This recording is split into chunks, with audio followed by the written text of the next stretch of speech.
We're live. Nani?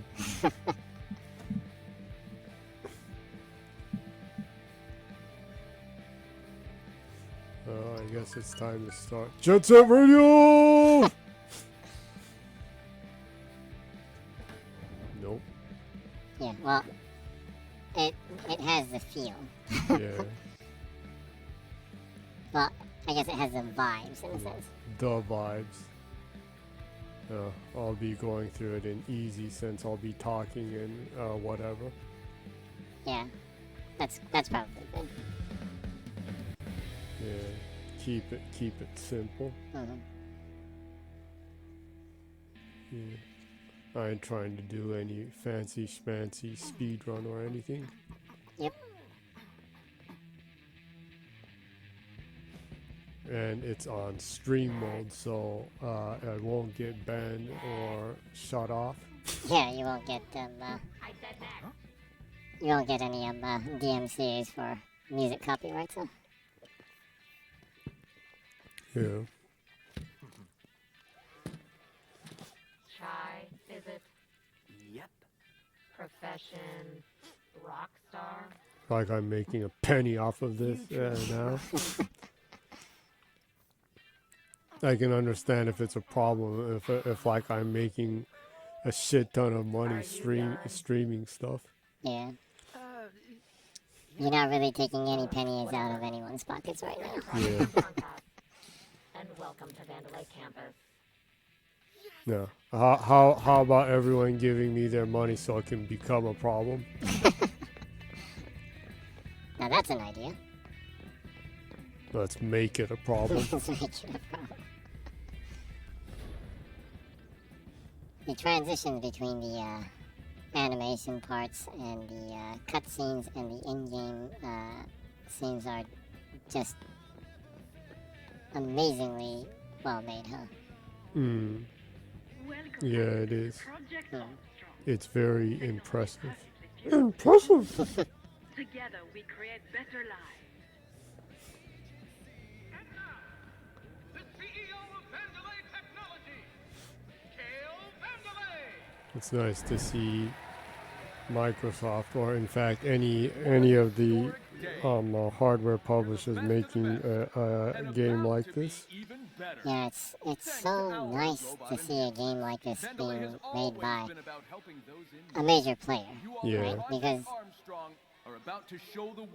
you see games like this in the indie scene once in a while that have like that really like are so passionate about the art direction and the game that they want to make.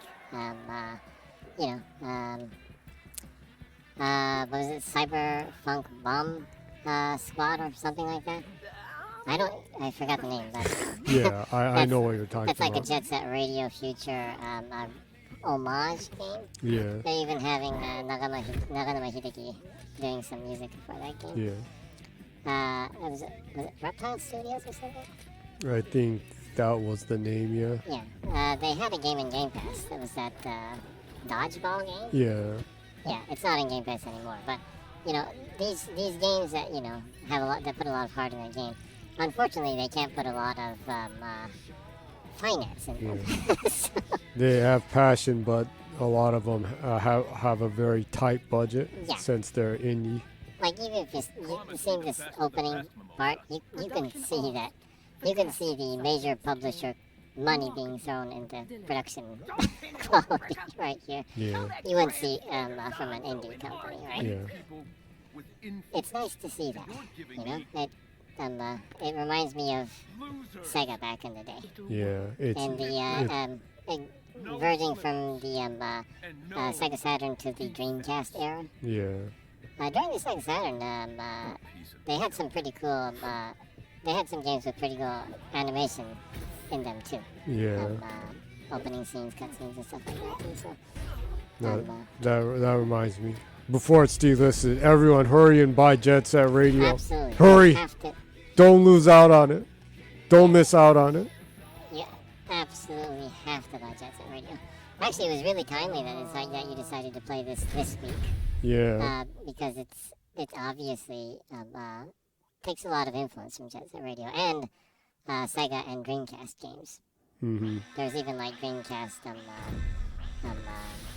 throwbacks Yeah. in the game. Yeah. Like Easter eggs. So. Yeah. Every once in a while, you see these silly little people saying that, it reminds me of PlayStation 2 games. Like, shut the flark up. Yeah. There's a lot of great PlayStation 2 games, of course, but it's not. This isn't really the type of game that really represented PlayStation 2, right? Yeah. It was more of a Dreamcast. A Dreamcast early OG Xbox, Mm-hmm. kind of. Vibe in a sense. Don't worry, probably no big deal. Yeah. Man, that transition is so good right there. Yeah. Just going in from the cutscene to where you first start moving. What a great job Mhm. I did stacking these boxes. Where were you looking for the exit? If so, 180 degrees behind you, lad. Oh, you have a comment from Sophia. Says, "Hey, what's up?" What's up? Thank you. What's up is Oh dear, my cleaning Genius even greater mess. streaming hi-fi rushes. What's up? Yeah, Sophia is asking how you doing. How you doing? I guess I'm doing spiffy. Spiffy for midnight time. Midnight time. Yeah, it's 0:28 o'clock. 0:28 in Japan right Yeah. now. 12:26 a.m. That would be in Japan right now. It's fairly late, but doing pretty good for that, huh? No more Yeah. than 10 boxes at once. Look at what surely we will face consequences. It has been a privilege working with all of you.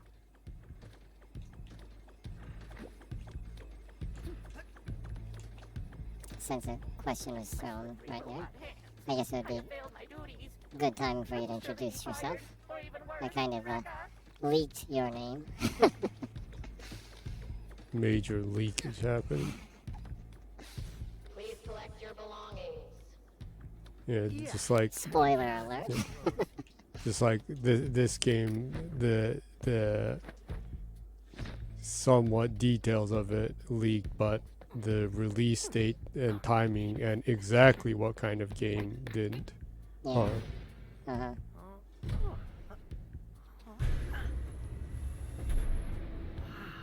But I guess since it already leaked, I am Jenny. It's the details that matter, right? Yeah, Hey, Hey, kid. details like this solid animation. magnetic waste management. Foreign object warning. Looks like a defect. Take him in. I miss high quality tune shading. Yeah.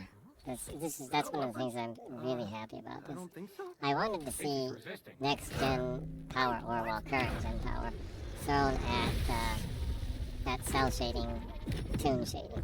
Right? Yeah. That was happening a little bit in the fighting game scene with some of the art games. Yeah. The Dragon Ball Fighters Yeah, that was was a one prime of the first- example of using cell shading to make it look like the Dragon Ball animation. Yeah. That was one of the first games that really, really kind of pushed the kind of boundary of like going in from the 3D realm into the 2D realm. Yeah. And hand-drawn animation kind of thing. That's still really impressive to see now. And Guilty Gear Strive, which is just started open beta today on all platforms for the crossplay. Also has a fantastic cell shading in it. Everyone should, Yeah. all Xbox gamers should give it a try.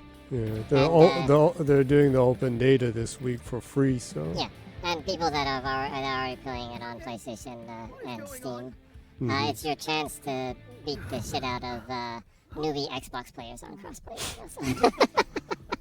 that doesn't sound like fun. go a little soft on them. It's like, isn't that like the first time Music player in my Guilty Gear is on Xbox since the live arcade one on the 360? robot arm. Third, I think so. it's making Guilty Gear, the last Guilty Gear that was on an Xbox was, yeah, I think it was a live arcade one. That was still on as 2D, huh? Yeah. And maybe also a Guilty Gear Overture. I'm on a stick. Yeah. But that wasn't a fighting game. That was like a strategy, real-time strategy game. Yeah. Does anyone remember that game? Well, I know it had really hardcore fans of the game since Yeah. it was a strategy game, was Yeah. it? All right, everyone. Ready for something wild? Apparently, it was a pretty good game. And his attack sync up I with the music. You all didn't wanna pick it see it in action? Yeah. I'm still looking for it. Actually, it's kind of hard to find now. Yeah. Connects combos. Go ahead. It seems like the online is still alive, so you probably need. 2 copies to Yeah. complete it. Yeah. Now try a combo and beat to the music. This will be what perfect timing feels like.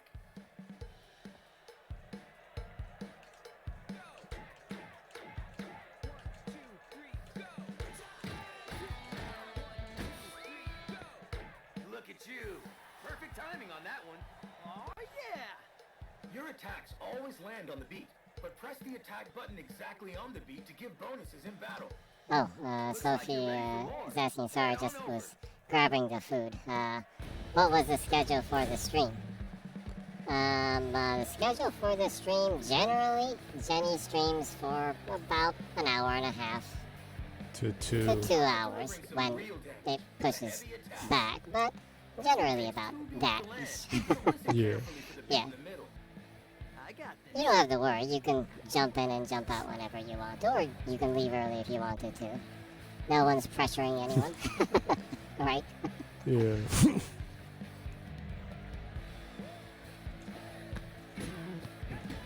By no means is this a technical type of stream. Yeah, it's not like a hardcore, like, you know, kind of stream. It's just kind of a drinking liquor while you're playing games kind of stream. Not quite right. Try again. Sophia says, "Well, that's good." Yeah. No pressure here.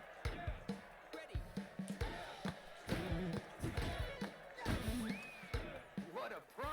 You got it. Woo, yeah. And the crowd goes wild.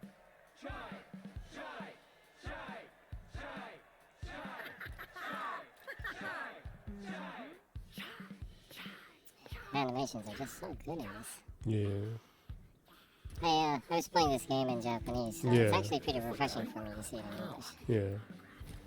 I saw a fair amount of it in Japanese. Yeah. The voice actor for Chai in English does a very good job. Anyone see the guy I who did think this? I saw that the voice actor was the same person who played one of your team members in Final Fantasy 15, I think. Forgot his name.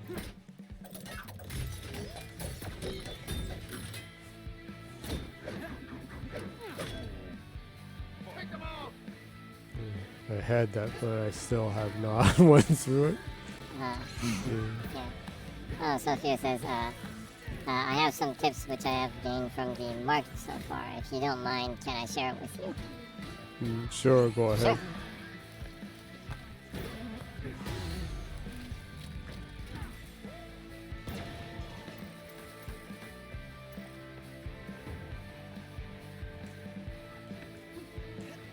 Sophia says, try to stream at least 2 to 3 times a week. Update your art theme, since art is the most important thing that attracts viewers. Interact with people and chat to keep them interested.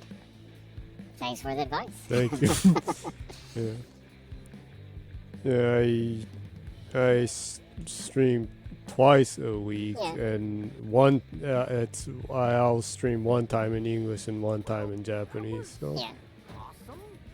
But I should probably get out of here.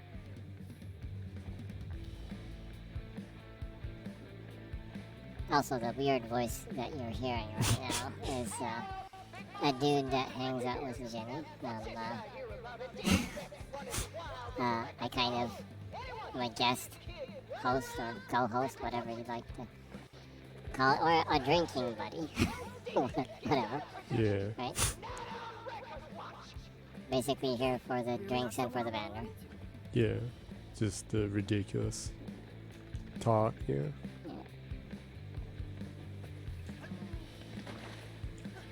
Pigeons. Reminds me of all the pigeons in GTA 4. What was this voice? Oh, are you talking about me? Yeah, this voice. You can call me Bourbon. That's just a random name. That's my favorite drink. So, other than water, water is my favorite liquid. Water and bourbon.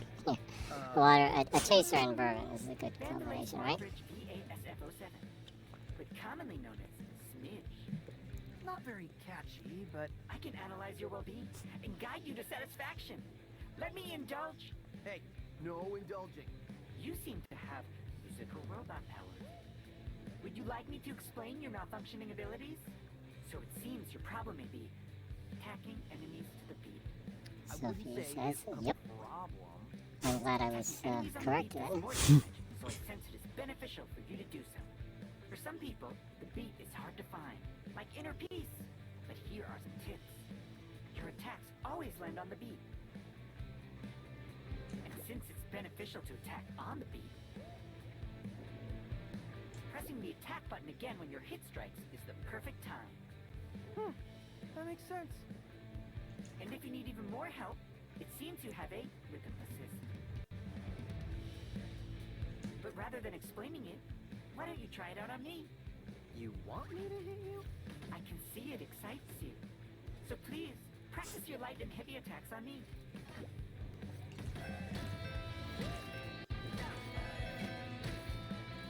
Now let's try a heavy attack. Oh, Sophia says, kind of like you. Well, thank you very much. I kind of like you too. You can do it. Wow, these fridges are great. You really do know me. I know everything about you. I look forward to our next chat. Okay, I was just creepy.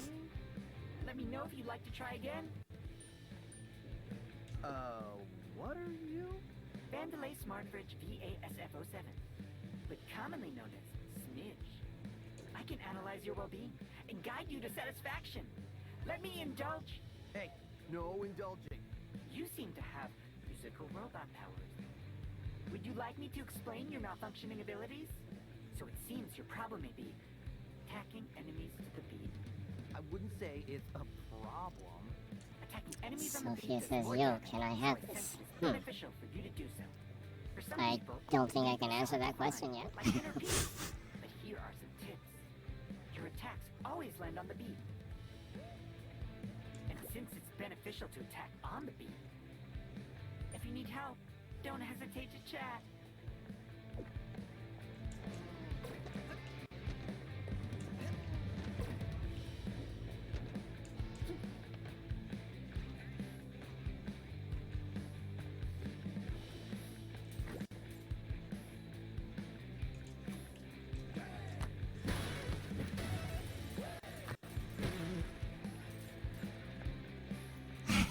Oh, Sophia says, oh, why? Well, I'm sorry, I'm not really sure I understand the question. Sophia says, I just want you for one day. Well, you can. Well, sorry, I'm a shy person, so.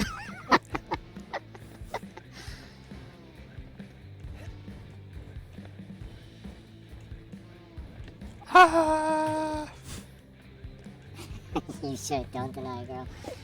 Yeah. Cortana also said, don't make a promise a girl you can't keep, so.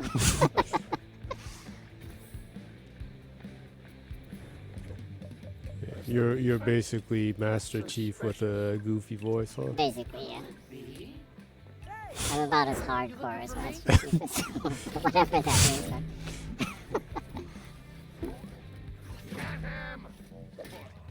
Try and catch this?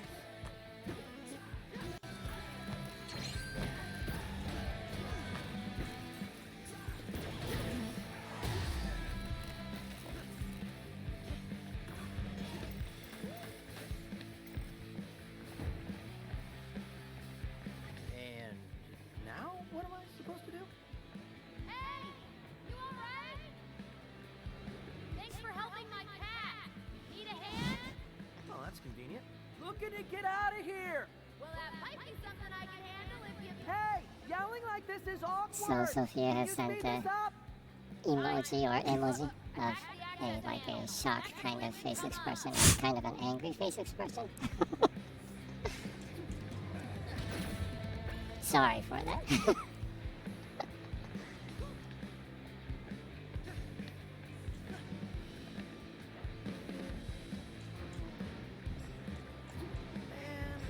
Project Armstrong turned out to be a woman.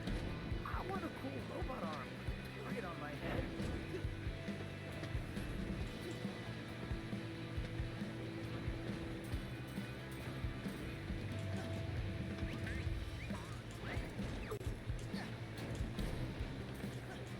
It's really cool how the stages I was of watching you down kind of You seem very are good all at in dodging. beat with the music, huh? Mm-hmm. Yeah, I think I can do that. Yeah. Oh, Sophia says, I have also followed you on Twitter as well. Oh, well, that's nice to hear. Thank The person that you have just followed, the person you have just followed is Jenny. So, that's not this mechanical voice you're hearing. The mechanical voice you're hearing is the co-host, Bourbon. And, I don't really do social networks, so there's not really any place to follow. Yeah, the goofy voice is very non-social. Hence the Master Chief reference. So how about it? Try it out on me. Okay, well, sorry in advance. Your hits only fill me with joy. Sophia says, can I have you please? And my answer would be, well, you can have my attention on the stream. Fantastic. Now here's a refreshing beverage. I hope I was I think this is the first we've ever come across someone who seems to have an interest in analyzing your bourbon. Oh yeah, that is kind of true. Most of the comments have been toward you, huh, Jenny? Yeah, because you don't do social media. Yeah, I don't do stuff like that. Oh, Sophia says, you have logical answer, though. Oh, well, I'm glad that came out well then, right? Yeah. Well, anytime you'd like to hang out, we do stream once a week in English. There's also a Japanese stream we do on Tuesday, 0 o'clock. Well, actually Wednesday, 0 o'clock in Japan time, since we are both located in Japan. Even though the stream is in Japanese, we both do that stream in Japanese. We get comments from, well, thank you. We get comments from English-speaking people. You know, we'll comment anything, you know, that we can. So. Yeah. It's pretty strange because we've been streaming equal time in Japanese, and I've never had a Japanese comment. Yeah, it's kind of weird. Hey. Sophia says, can you sing a song? Oh, well, I can sing you an anime song from Japan a little bit, maybe just the opening. If you've ever heard if you ever watched the animation of Samurai Pizza Cats, the opening theme for that anime in Japanese starts off like this. お届け過去お届け未来メトロポリスがヒステリー That's how it goes. Down here. It's an anime song that I like, so. Yeah, it's one of the all-time greats. Yeah, Samurai Pizza Cats. Security's all over you, which I I'm can not help sure. you Is it Netflix or something? Okay, I don't know. whoa. I don't know That was either. You back there? You're a cat? No, this is Oh, Ada Wind. Well, She thank is you. a cat, Sophia but says that. I Well, that love was her. good. Like I Well, said, I'm I glad it bought was my good. music robot. Oh, we also got a comment from Meeble Ringy Meeble, the mystery commenter that comments basically every week, that we think is probably a cat, Totally up to something, because and I this said I'd individual only help sends her. us cat emoji. And as usual, Meeble Ringy Meeble has sent us a cat emoji, a microphone emoji, and 2 cat emojis. I guess if this individual is a cat, that they understand English. I guess so.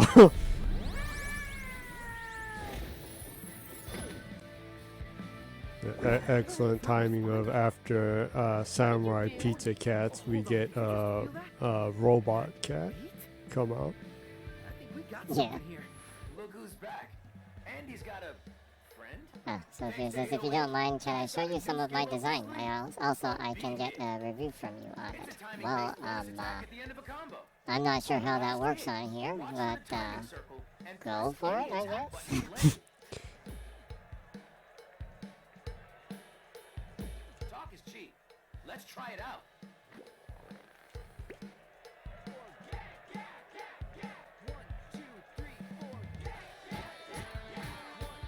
Ooh, let's try that one again.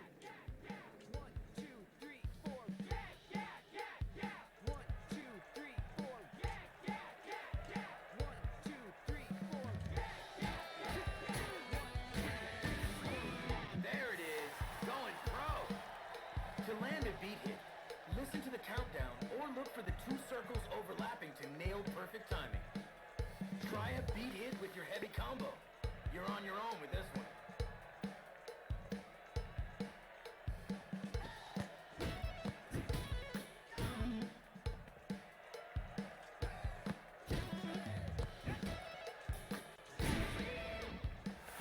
This is awesome.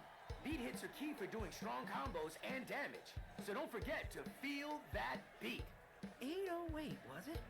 I think we got something going on here. Hey, so offer reconsidered, but I'm gonna borrow your cap for a little bit. What? Why? Hey, you wanted to help, right? Don't worry, it's just till I get out of here. You better not run off with her. we talked about the support character, the cat in the game, like 2 weeks, last week, Yeah, a little bit, but the cat's called 808. yeah. In English. In Japanese, the cat's called Yaoya. I'm not sure if a lot of people know the reference right there, just in case we explained it last week, but 808 is the name of a legendary rhythm machine that was released by Roland Company, a Japanese music company. Yep. They make like effectors and synthesizers Yeah. and, a musical equipment. In 1980, they released a musical synthesizing rhythm machine called the TR-808. Wow. It's you can hear it in a lot of legendary songs like Marvin Gaye's "Sexual Healing." Run You can hear it DMC. all through Midnight Love. Yeah, Midnight Love, the entire album. Run DMC's "It's Tricky," a lot of Beastie Boys stuff. Some of Whitney Houston's Whitney Houston stuff in the 80s. It's a really, really awesome, legendary rhythm machine. So it's really cool that the kind of the timekeeper in the game, the cat, is named 808 off of the Roland TR-808 rhythm machine. That's really, really cool. The people that made this game must really, really love the music.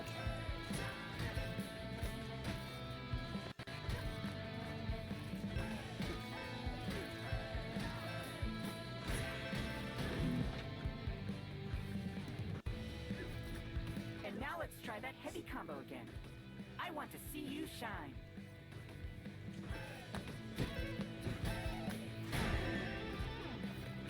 Such energy. It gives me tingles. Please enjoy a cool and calming beverage. I'll be here if you want to practice more.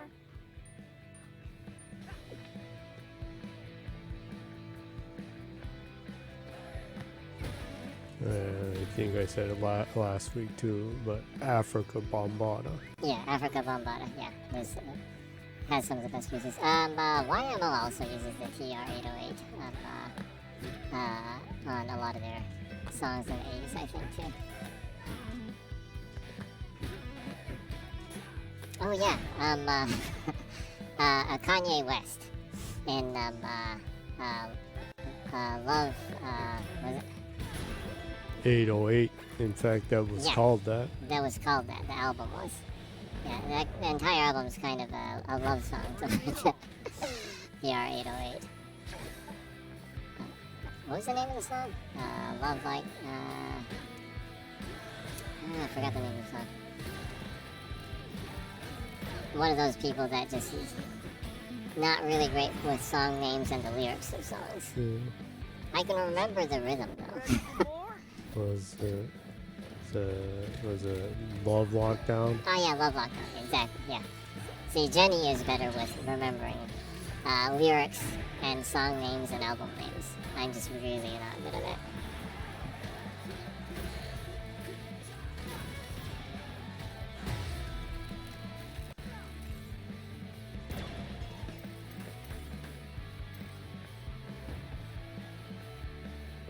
Well, that looks like all of them. Maybe things aren't so bad after all. Okay. Remind me to ask you later how you did all that. Like I know. Anyway, your turn. I need to get out of wherever I am. You're in production, and the only direct exit is through quality assurance. You see it? So many buildings. It's hard to tell. It's the one that literally says QA Center on it. And the Oh yeah. city design of this game just Oh, with that way out, makes they're me want a probably new Jet expecting Set you, Radio so so bad. Yeah. Let's go. But apparently they are making a new Jet Set Radio. I hope it's true. Yeah, well, Takashi Mochizuki from Bloomberg Japan reported on the Super game that Microsoft is doing technical support on the technical end that Sega's making right now. That one of the games, it's two, they're making two. From him reporting, apparently one of the games is a new Jet Set Radio game. The other one apparently is a Crazy Taxi game. Then I'll fight my way out. I'm not sure how that would work, but I guess it would work. Anyways, but he was saying that it's still really early on, and you know, early projects are subject to change, so it might change down the road of development.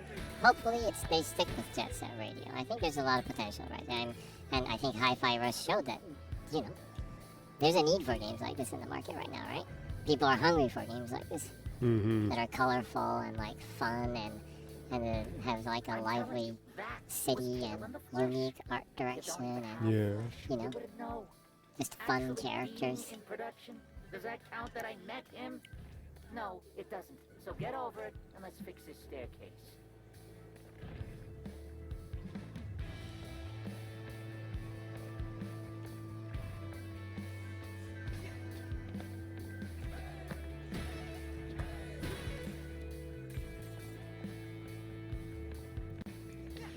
Yeah, I really hope that they put effort into releasing and putting out money for more games like this. Yeah, I really hope so. I already see people.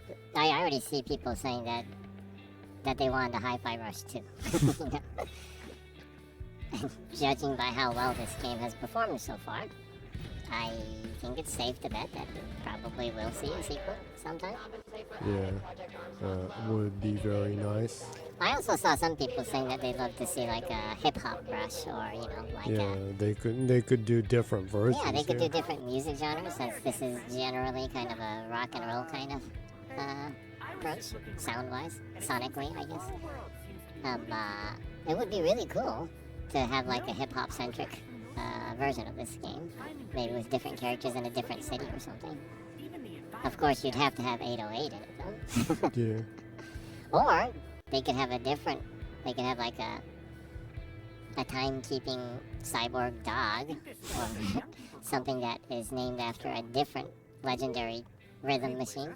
There's a couple of them, so. Yeah. Or a legendary synthesizer. Yeah. There's the Yamaha synthesizer. What is that? Forgot the name of that I one. remembered something else. That's The DX. Yeah, the DX. Yeah. With everything moving to the They could name the dog DX. Yeah, that would be pretty entertaining. recorded data. Of course, there's also the same boss one that came out before that. That was the bass rhythm machine. Oh yeah. The legendary one that's used on robots. Oh yeah, the That robots. makes the durka durka durka durka durka durka. That's such a cool sound. Yeah. Now we're getting into like old school techno and stuff. Yeah. Things are seeming quite simple now.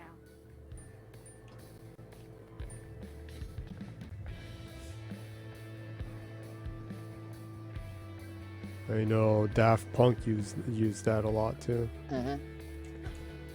I can't quite remember the name of that one. What was it? Oh, you look a bit tired. I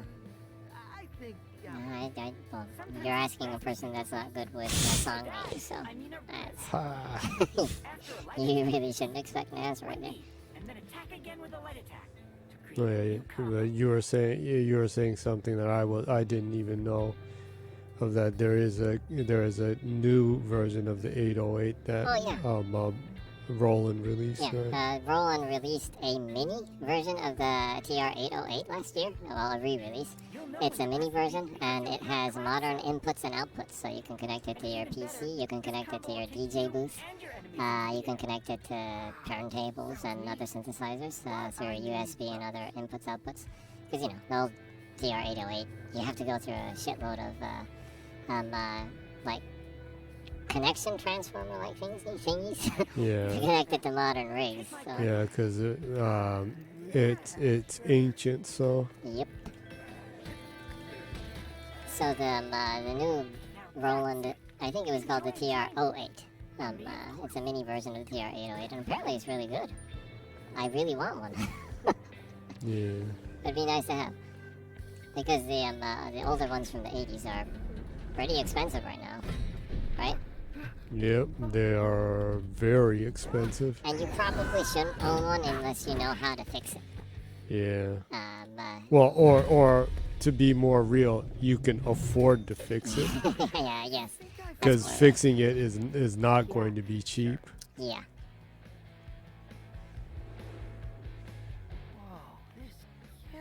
That's the scary thing about old gear. Yeah.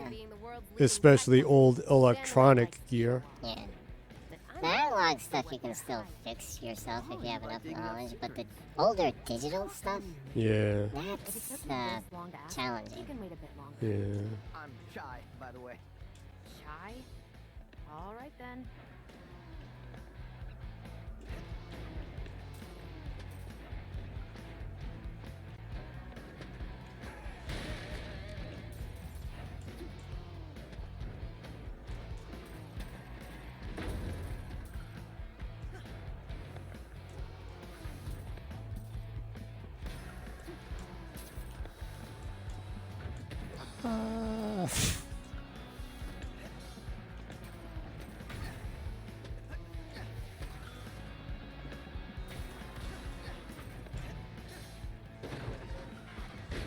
Wow, a lot of shortcuts around here.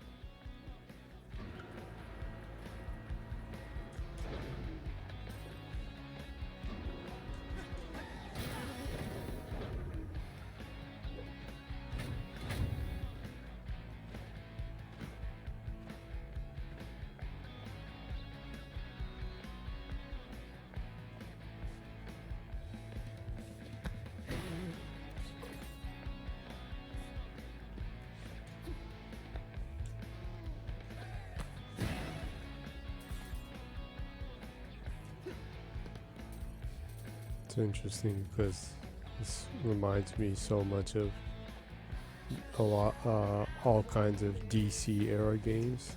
Yeah.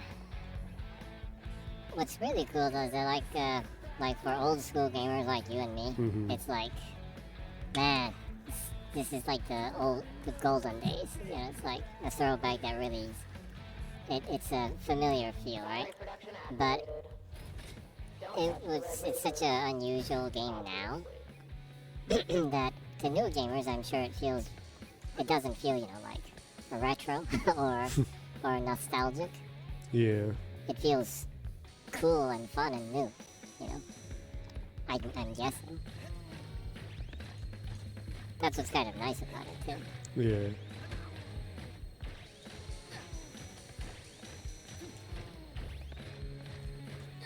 You can also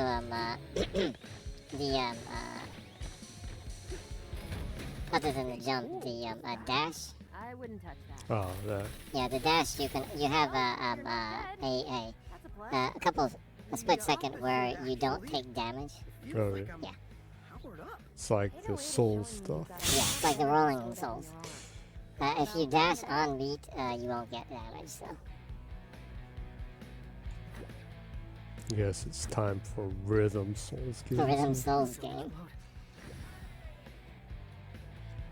With Metal Hellsinger, you've got the Rhythm Doom game. I wouldn't be surprised if a Rhythm Souls game comes out. Actually, people were arguing that Sekiro is actually a rhythm game. Yeah, I saw that argument. I mean, there's a guy who beat the game with the Donkey Kong Congo drum controller. And also, I think the Beat Mania rhythm controller. I think also there was someone like that, and they proved that if you get the timing right, you can beat bosses by just pushing attack or dodge at the right time, kind of thing. So, hence, it is a rhythm game. Which is an interesting approach on the genre. I guess it probably works with Sekiro because Sekiro is much more faster in game design than like Elden Ring or Dark Souls. That literally just happened. Reminder, I know a lot about you. Yeah. Yeah, I guess I need to be going into one of those, huh? Oh yeah, you should. It's a pretty long game though. Yeah. You went through the Mortal Shell now, so you're probably fine. Remember to use it while you have it. Like they say, if you don't use it, You live with constant regret over what could have been, correct? that's not how I remember it.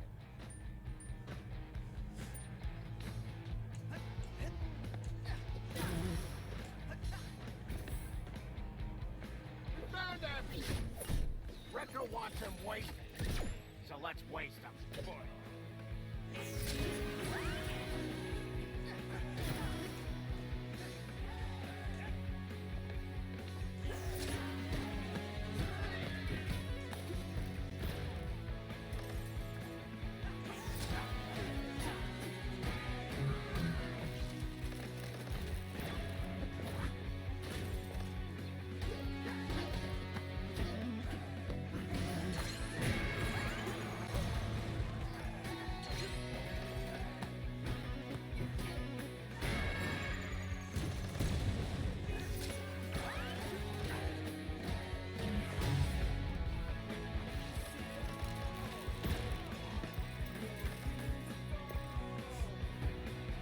It's interesting because you see people that say this is Jet Set Radio, Space Channel 5, and Devil May Cry put together.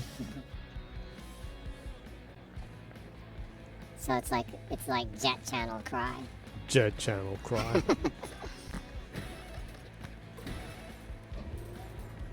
Sounds like a show Netflix will cancel in a month. Jet Channel.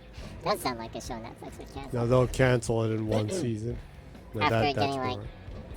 insane viewership, so it underperformed. Yeah, people love it, and then they'll cancel it. Netflix is like the Square Enix of the entertainment medium, huh? Yeah. It's like, well, it didn't meet the performance that we wanted it to perform as, so no. Finally, this fiscal year, they underperformed and they their western side of the studios to blame it on. They couldn't blame it on Tomb Crystal Raider or- Crystal Dynamics or Eidos Montreal, huh? And prior to that, like IO Interactive or whatever. Yeah. Right? It was so funny that Hitman 3 outperformed Hitman 1 and 2. Yeah. After they broke off from Square Enix, right? Yeah. It's like divine comedy. Yeah, it's kind of comical, huh?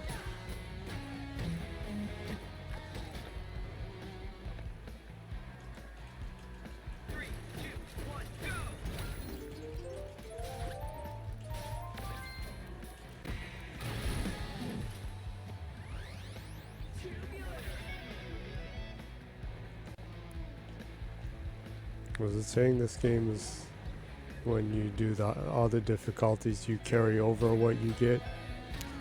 There's a new game plus. I think so. Well, you do need to beat it like 5 times, right? The difficulty doesn't stack, so. Yeah, you need to beat it on every mode once. And then on the hardest mode, I think you need to get an S ranking on each battle. That sounds painful. Yeah, it is, apparently. But with the New Game Plus, some of the skills and items that you can equip make it doable, apparently. Well, if you go through every time and you collect everything and you're like max power buffed out. Yeah.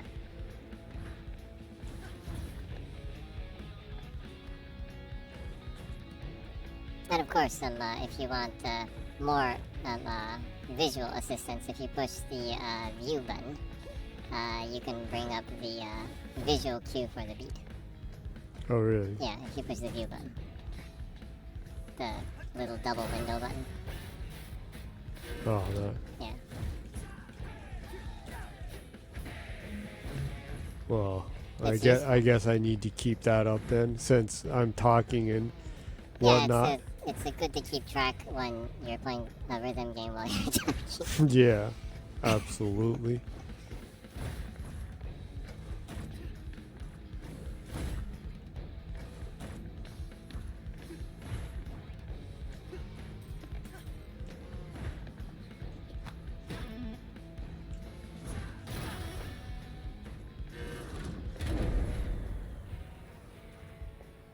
Uh-oh. Power's out. Generator looks busted. Could you fix it? Any tools nearby? Tools? I got a better idea.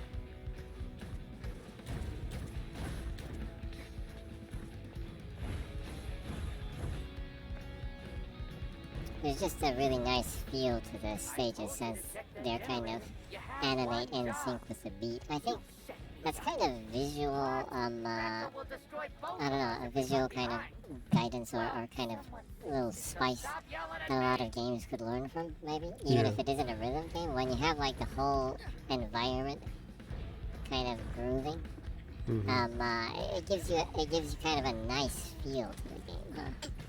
It gives a kind of a kind of groovy pacing to the game, and it's just you can kind of jive with it.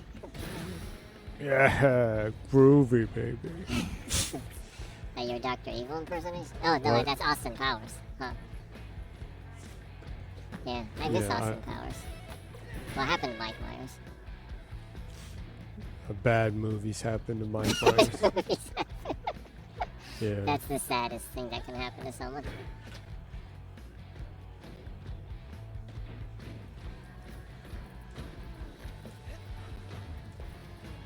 after having the fantastic run with the Austin Powers movies, he was in a lot of really horrible movies.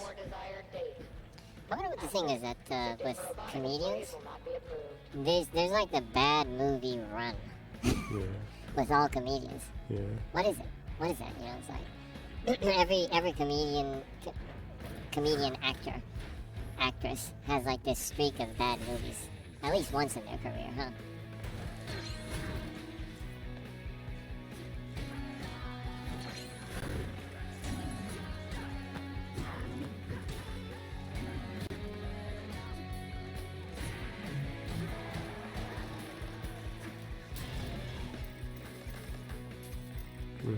Well, with the case with Mike Myers, I guess it's when he's in a slump or not. Is even before Austin Powers, he had his on and offs too. I guess. Yeah, because people forget that before Austin Powers, there's the So I Married an Axe Murderer, which he also wrote. Ah, there was that movie, huh? I wonder if it would be any better if I saw it now. I don't know. You know, sometimes movies that were bad once, and you go back to them and you're like, oh, they're actually kind of fun. Get back to work. Just one more game. I wonder. I don't know. Sometimes things just time doesn't mend some things. How about combining those heavy and light attacks for even more combos and beat hits? If you think about it, that's kind of interesting because with all kinds of things, like some things are too ahead of their time, but a lot of times with comedy, it's just not that. Yeah. Comedy usually doesn't, like, age better. If it's bad, it just rots, kind of, huh? Yeah. It decays instead of ages. No, it's just like cringe. Yeah. Something that is cringe usually just decays. How about we try that one again?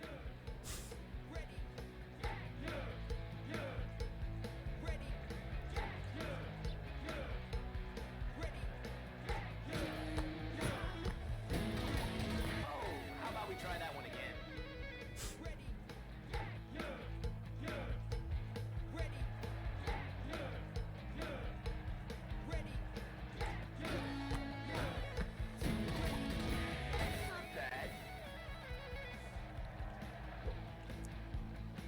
Oh, that's painful. It's like, whatever. Enough. Got another combo for you. That's See good how you enough. handle this. Yeah.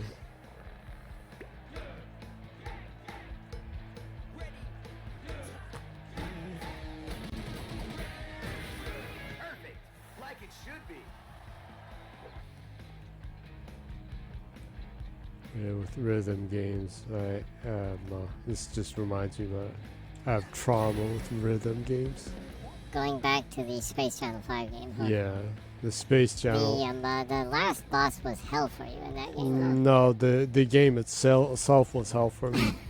Because I was confident I was hitting the right timing, and it kept telling me that I'm not, and I couldn't get past the first stage. Well, in the case with Space Shuttle 5, it's kind of one of those strange games where it's not just a rhythm game, it's kind of remembering the rhythm, or remembering the button patterns. It's challenging in a different way than a normal rhythm game would be, so...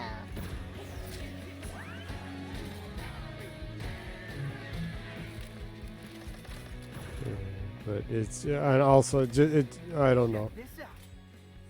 Well, back then you told me that the timing was...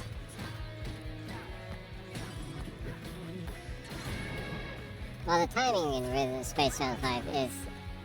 it's this weird thing where it's kind of forgiving, but because of it being kind of forgiving, it's also a little bit... It can throw you off, too. Yeah. Because you can't really be forgiving in timekeeping if you let timekeeping out of time and go with it, you'll eventually go insanely off time. So, actually, it being fairly forgiving toward the timekeeping in some areas kind of throws you off. So, in the contrary, it actually forces you to try to be perfect all the time for that weird kind of trait that it has, kind of. Well, I was doing it perfectly, and you kept telling me that you need to do it kind of like slowly and loosely, and that was like driving me insane. I mean, I saw you beat the game, and you even got Michael to come out and everything, and you saw like the true ending, and like I just like could not get past like the second stage, and it like became trauma. It traumatized. It traumatized me to rhythm games. The rhythm games. You have rhythm game ips. Yeah. Yeah, well, kind of rule of thumb with rhythm games is that you should kind of relax and do it. Kind of.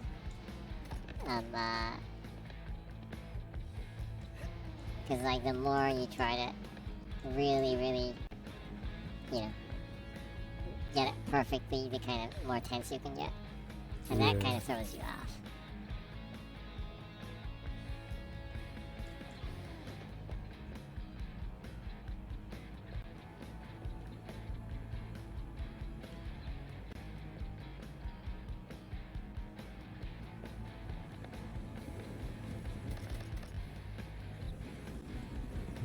This looks like something you can't come unless you beat the game once. I think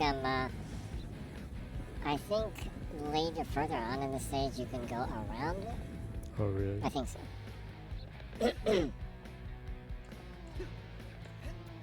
Generally, I think the fireplaces are kind of like that. That if you explore on another part of the stage, that you can find a way to get around from a different area.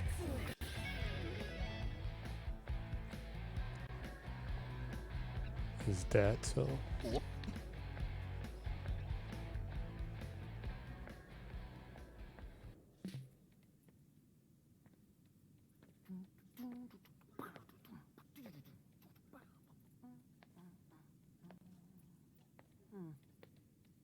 See, just like I thought. It's fine. You need to relax.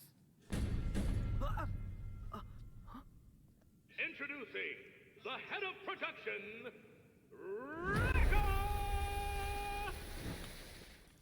Oh no.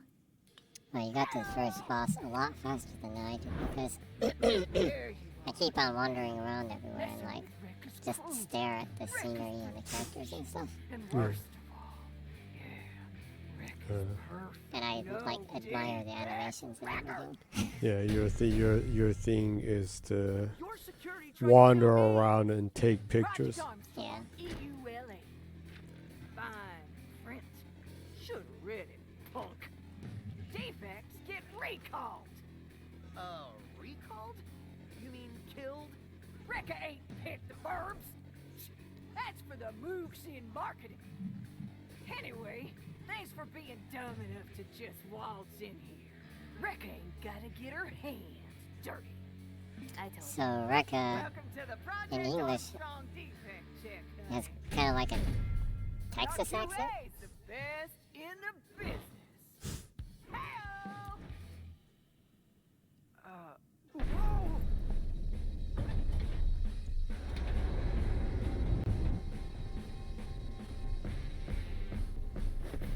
Too big to fail.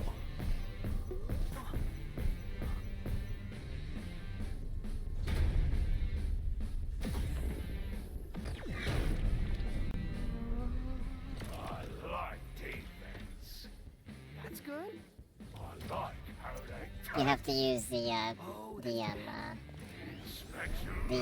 dash/roll on the bosses.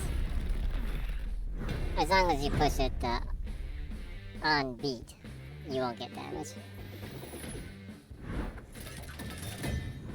Yeah, I'll try to get I'll try to do it while I'm talking and whatever.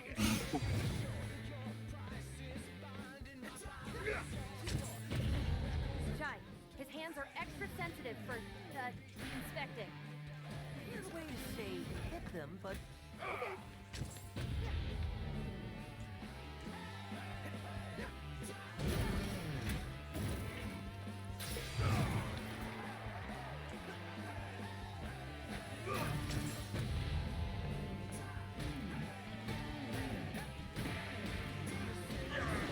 Man down, Chai. Go get him.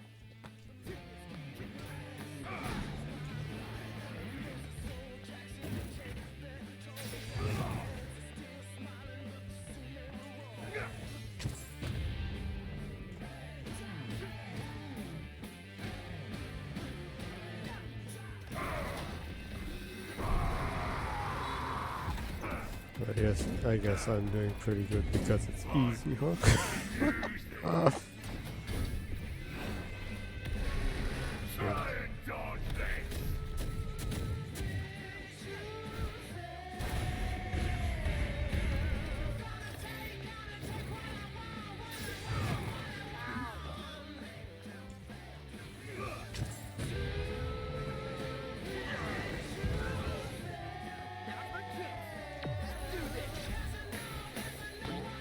Don't. The QTE is actually a little bit tricky. But it's rhythm based, so it's still a lot more forgiving than like the sudden insta-death QTEs that you have like in Tomb Raider.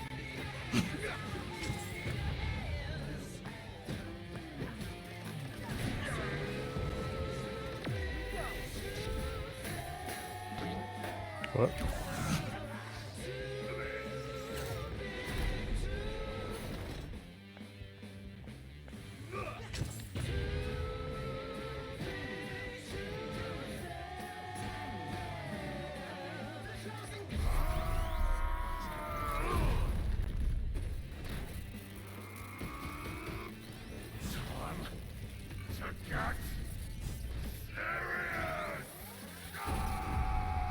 Serious one. Serious sound.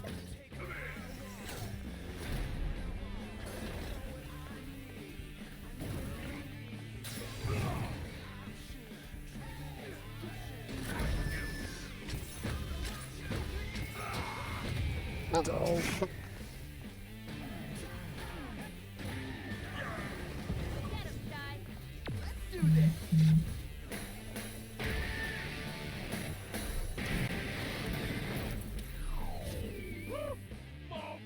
The animations are just so good in this. Don't.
Got a killer track.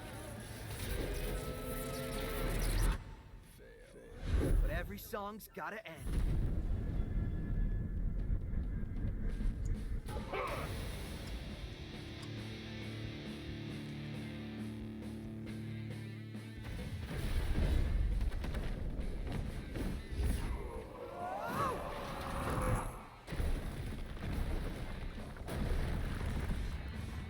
It's like how Michael Schenker broke his Flying V just for the cover of an album.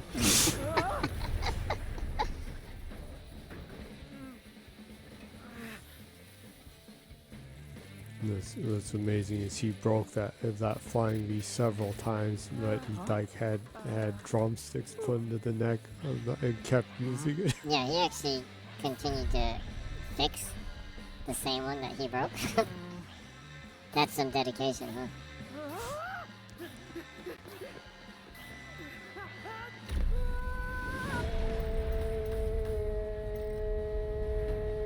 Dang, I didn't make an S. But you were saying you need an S for the highest mode? I think so. I'm not. Well, I'm not an achievement hunter, so I didn't look into that carefully. Oh, really? Yeah. I just saw someone. Well, I heard someone talking about it.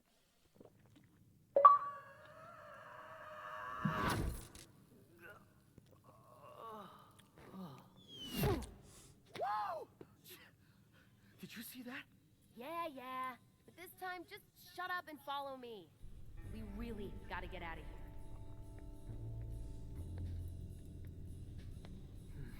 No complaining this time. All right. For anyone that doesn't know, the cat's collar has a emblem on it that says Hibiki, that means resonance. Hey, there are no Yep. spiders down here, right? Or like robot Which is pretty spiders? cool. Yeah. Please don't let there be robot spiders. The Japanese kanji used on his collar on the cat's collar This it? is a kanji that you read Hibiki. Yeah, there's an eyeball, but that was the robot dog. It sure would be awesome if there's a robot cat like that, huh? Yeah, that would be awesome. I'd put out the money to buy one of those. Yeah. But even Sony got rid of the eyeball. Yeah, They don't make those anymore, do they? Yeah, they stopped making them, I think. I would have been more interested in them investing in that rather than the PSVR 2. Cartoon character? Well, that's a different division of the game division, though, huh? So that's where Well, they are die-hard fans of VR stuff, though. I would assume those people would be playing on PC, though. My Man, name is Peppermint. Wait. the cat animations are so You're awesome. the cat! 808 is my eyes and ears out there. But it looks like she's taken a liking to you. The cat is so friggin' cute. Get up, slacker. We've got work to do. Peppermint ain't shabby either. 808 said Yeah, Peppermint's a really cool design. You're gonna help me get out of here. I am. Right after you help me look into Spectra. I don't even know what that is. Don't expect you to. This is whistleblower level. So bad? Yes. And I'm working with a team to expose them. We're small, but Small meaning just you and your cats? I'm bigger than this. says Rockstar here. Do you even actually play guitar?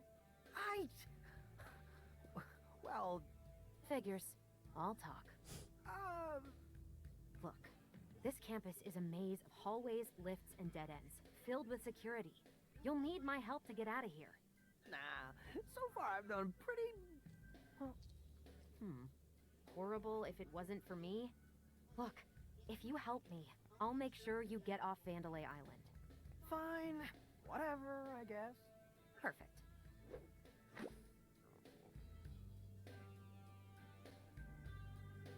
Yeah, I'll finally be able to get the awesome Pet the Cat achievement.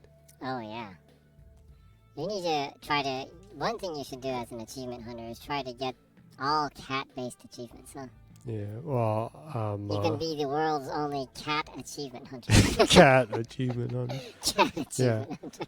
Going back to the Souls talk, Memorial Shell has the Pet the Cat Oh, really? achievement in it. That's awesome. The merchant in the game has a cat, and you can pet it, and you get an achievement when you pet the cat. Oh, now you're making me want to play that game. Yeah, it's pretty awesome. You can pet it anytime, and you get the achievement the first time you pet it. That's cool. is your hideout? You really are a small operation. Well, now we're +1. You can rest on Because that. also the Rain on Your Parade game has the awesome secret cat achievement of finding the hidden cat in the game. Oh yeah, there was that achievement, huh? That was a pretty damn funny game. Yeah. I need to buy it to get the... Oh, you need to complete the achievements because they added achievements, right? Yeah. On the free DLC that they added to the game. Yeah.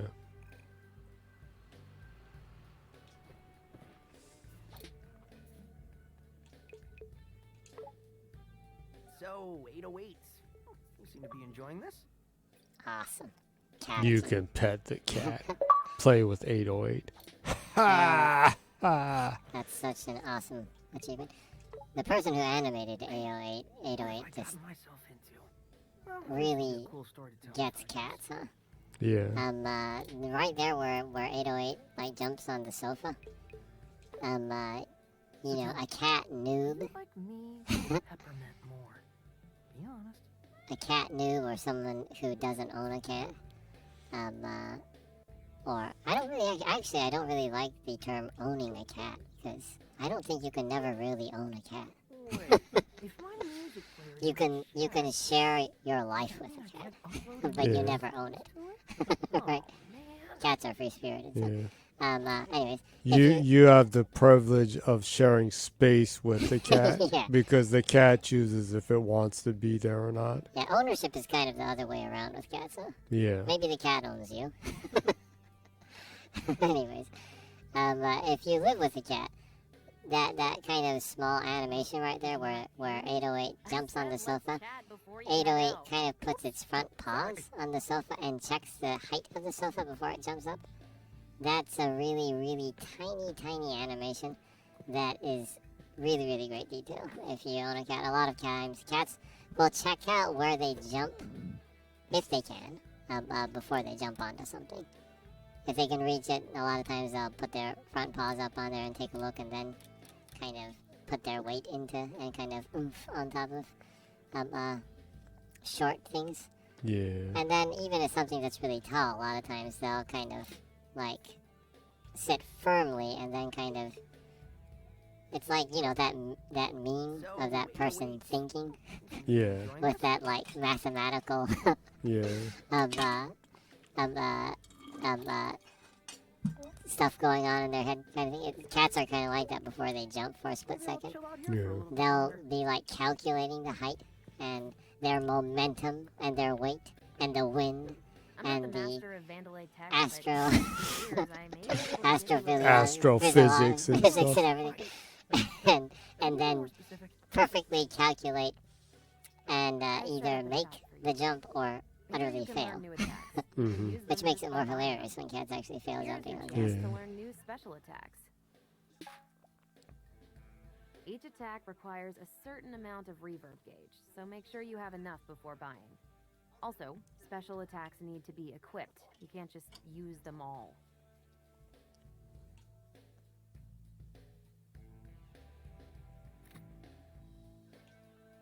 I see. So, I'll just slot in my attack, and I'm good to go. And finally, here are items for some permanent upgrades. What's this? I've got an idea for something, but let's just say it's still in pre-pro. How are you doing all this with gears? Don't underestimate me. I can do more than you think. All right. Let me see what you got.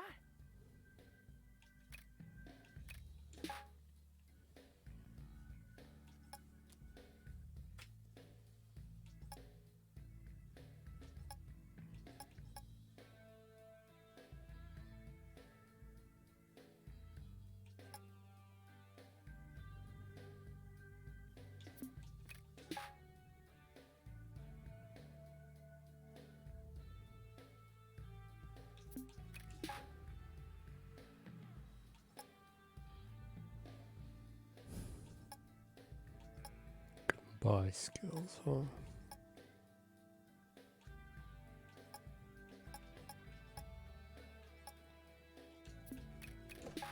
Guess I should buy extra life.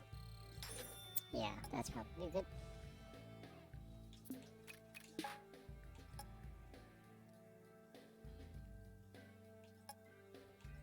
well, since you're hanging out in the hideout or the hub area, I guess we can cover some game information while you're checking out. Hoo-ha, yeah.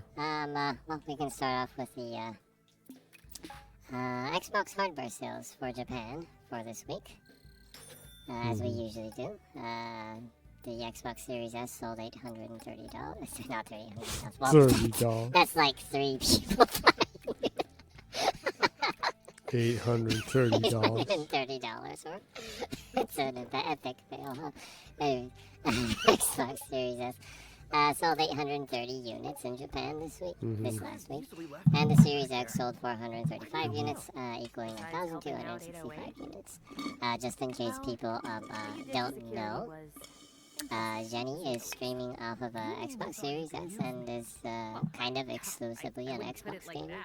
Yeah. So I cover Xbox news, you know, on this channel when we have time to talk about whatever. Yeah. Hence, To clarify, I've just given up on owning all hardware and stuff like that because I lost my entire catalog before. yeah, you did before once. And since I was a Sega person, Yeah.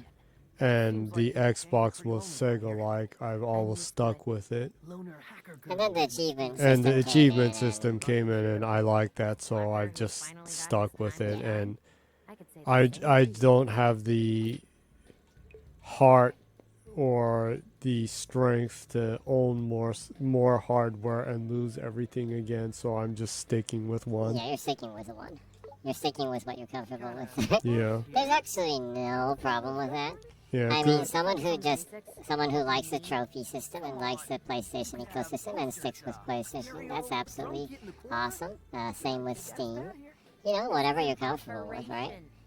Yeah. I mean, when Sega dropped out, and when they said that they were gonna stop hardware production with the Dreamcast, I seriously considered quitting games. Oh yeah, you did, huh?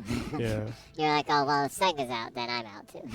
but when the Xbox was announced and they had Jet Set Radio. They had Jet Set Radio and stuff like that, I thought, well, I guess I'll give this a chance. And they also had DOA, and this strange Halo game seems interesting. It was kind of the Xbox, the original Xbox, kind of was an extension of the Dreamcast dream.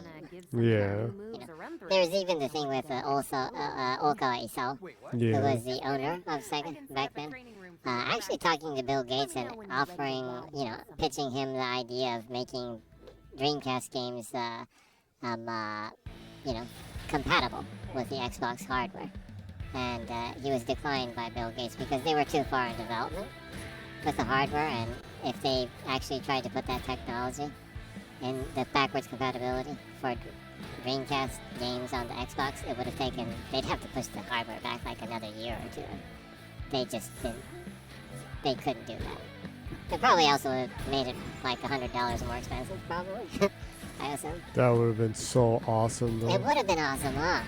If they made like you know, like, you know, the Sega Saturn had like the V Saturn and the High Saturn and stuff. If they had like, even if they released the Xbox, the original Xbox, like 2 years down the pipeline, that they released an Xbox, a Dream Box or something. Yeah. That's like $200 more. That's an ultra premium version of it that can run Dreamcast games. That would have been really cool.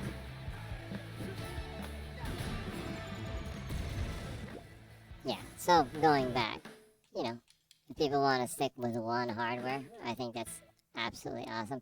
I personally, I mainly play on Xbox, but I own everything. I play on PC and have PlayStation and Nintendo stuff too, but I really don't like it when I see gamers that are like, you're not a real gamer unless you own everything. I hate those people. I don't give a schnitz about that because apparently to most people I'm not even a real human since I'm trans, so whatever. Yeah, well, that's really not much of a concern. Yeah. You have more realistic things to worry about.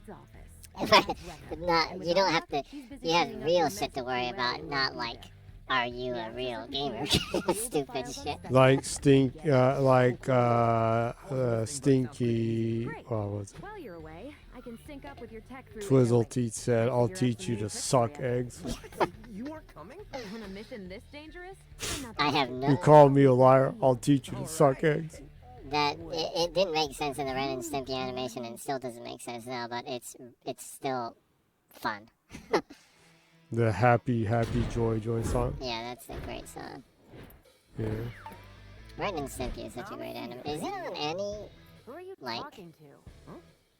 Netflix or Amazon Prime or Rekka's office. Toonami or You can see it or up like there. whatever?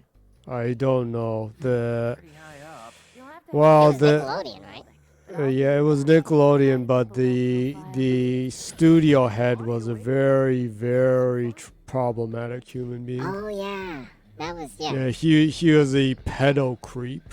Oh yeah, there was like that Yeah. weird stuff. There was even like He was getting in minor interns and like having sexual relations with them, and that caused the downfall of their studio, and he's kind of been blacklisted from all animation and everything Yeah, there's because that weird.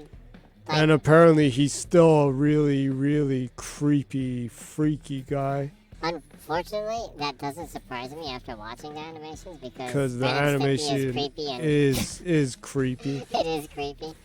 I don't know. It seemed creepy and funny, but when I don't know. If you're into Japanese techno, the Denki Groove band was really famous, and they did like really wacky, creepy music. But it turns out that both of the people who made it were like cocaine addicts, and they were just creepy cocaine addicts. people were laughing and being like, "Whoa, are these like guys like on like drugs or something?" And they really were. So it's not funny anymore. yeah. I guess if you put it in more recent standards, sadly, the guy that worked on Rick and Morty and started the Squanch Games had the huge problem with domestic violence, and he was politely fired from everything. Yeah, the animation side just straight out cut him out, And he resigned from Squanch Games before they went seriously into court. There's too much evidence apparently, so I mean, yeah, he probably is a creep. Well, I do know that there were sometimes that there were just kind of weird things about him, but domestic violence is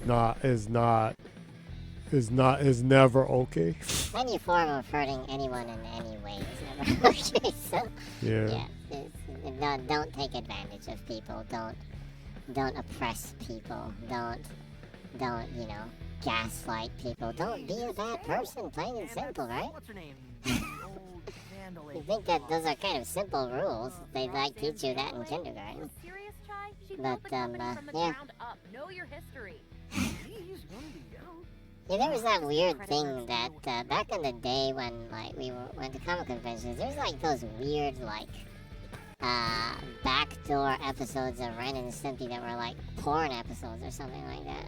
Oh yeah, I remember that. And I remember when we went to one of the comic conventions, there were like unaired like episodes, and I was like, what? It's For like secret real? sex tapes from celebrities, but it's Ren and Stimpy episodes that they weren't rated, that they never released, kind of thing. It's like, what Yeah. the fuck? Or what the fuck? Yeah. But I was like, but when I went to the Comic-Con, I was like, oh my God, I can buy unauthorized an unauthorized copy of Street Fighter the movie, Let's just focus the on animation movie, Yeah. and I bought that instead because I was like, what? Ren and Stimpy uncensored? Whatever What? that was. Is this for real? And that's like creepy and weird. Wait a second. Street Fighter movie. Bootleg movie. Give me that. and there's Chun-Li nudity in it. Oh my god, I have to see this. But mainly it was.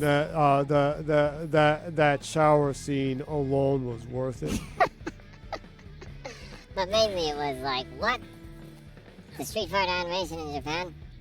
But we were living. It was the movie. It was a movie animation. And if you're really into Japanese culture, you'll know the theme song for that was Shinohara Ryoko's Itoshisa to Setsunasa to Kokoro Zuyosa. That was produced by Komuro Tetsuya. Not that. Yeah. Yeah. It was Komuro Tetsuya, a famous music producer, who also is a member of the TM Network, who did the opening theme for City Hunter. Yeah. Get wild and tough. A lot of anime talking here this week. Yeah. Yeah, so it's actually, the animation in that movie is really good. The fight scenes are superbly animated in that movie. Yeah. People should check it out. It's so much better than the live action Street Fighter movie. With Van Damme. But actually now though, that's a very, very important thing since there's so much like rare stuff in it. Yeah, they had some pretty high profile actors in that movie. Yeah. Also, it has one of my favorite Street Fighter characters, Captain Sawada. Yeah. this was more fun. So awesome. Yeah, if you're into obscure fighting games, the Sega Saturn and PlayStation Yeah, 1. I love the Street Fighter the movie game. The Street Fighter the movie game, that's like Mortal Kombat, FMV. Yeah, FMV fighting. Animations. Yeah. I need to find the arcade version of that. Oh yeah, that would be cool. Because the arcade version has pretty huge characters in it. Yeah, that you can play Captain Sawada on that game, and he only has 2 moves. He has Harakiri, and he has Kamikaze. Yeah. So you have this Japanese character that the only move that he has is a form of suicide. It's like so inappropriate. Yeah. It's so insanely inappropriate. It's funny. They want me to lift the big boxes with these tiny hands. It's like, okay, well, let's make the Japanese guy commit suicide to fight his enemies, right? Yeah, and I don't know if the English version is the same, but in the Japanese version, one of his winning phrases is like, "Guns aren't bad. Guns are good, but fists ain't bad either." Yeah. He has such cheesy lines, and it's really great. I wonder how that translates in English. Yeah. He's 拳も like, いいけど、こっちもいいね。銃もいいけど、こっちもいいね。 Yeah, I wonder how that translates into English. Whoa. Lot going on here. Yeah, that was funny. I think I had a perfect winning streak against you with Captain Sawada. Yeah, you did, huh? Yeah.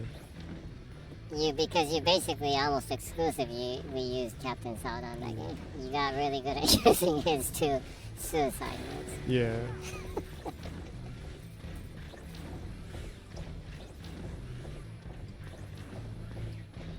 Yeah. That was so much fun playing him. It probably will never release that again because of licensing issues. Yeah, probably. I really wish they would, though. He's one of my favorite characters. Yeah.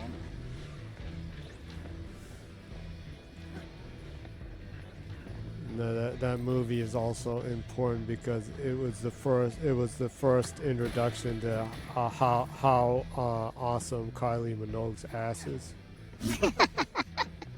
Oh yeah, Kylie Minogue was in that movie. Yeah, she was Cammy in the movie. She was Cammy in that movie, yeah. And after that, when she got her big break again, people noticed how much of a awesome ass she has. But the Street Fighter movie was still when people thought she was the locomotion girl. Yeah. She was still kind of grinding to make it after the one-hit wonder kind of phase thing, huh? Yeah. It's kind of interesting, like, you know, there's a lot of, like, celebrities from Australia. I know that sounds really dumb, but yeah. Well, when you think for the population of Australia, and for how much of a kind of, I don't know, obscure country it is, out in the middle of nowhere. Yeah, and we're not saying that to disrespect anything. It's an awesome country, but you know, it's on the other side of the equator, so and it's really far away from everything. Well, New Zealand is the closest thing to it. Yeah, and strangely, you don't hear that much famous people from New Zealand, huh? Not a lot. I mean, compared to Australia. No, compared to Australia. There's a really cool metal band from New Zealand called Alien Weaponry. They're a great metal band.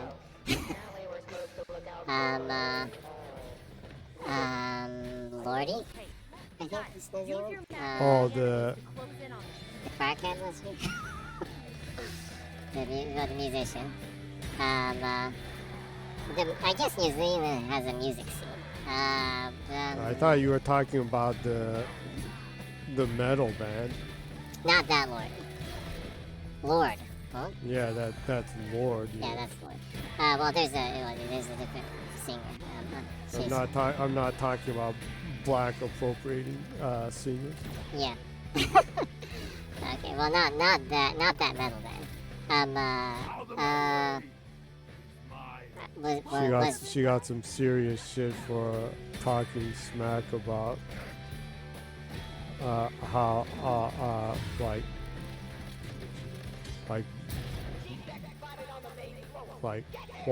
black music is like just like a rip off of white music or something. Oh, she's young. No, she was young. She's not young. She should be old enough to know not to be that dumb. But anyways, but like I think the Dotsons were from New Zealand. Was that? What? Were they? I think so. I don't know. They might be Australian. I'm sorry from the bottom of my heart if they're from Australia. Actually, New Zealand is the absolute strongest in rugby. So. Oh yeah. They have the All Blacks. Yeah.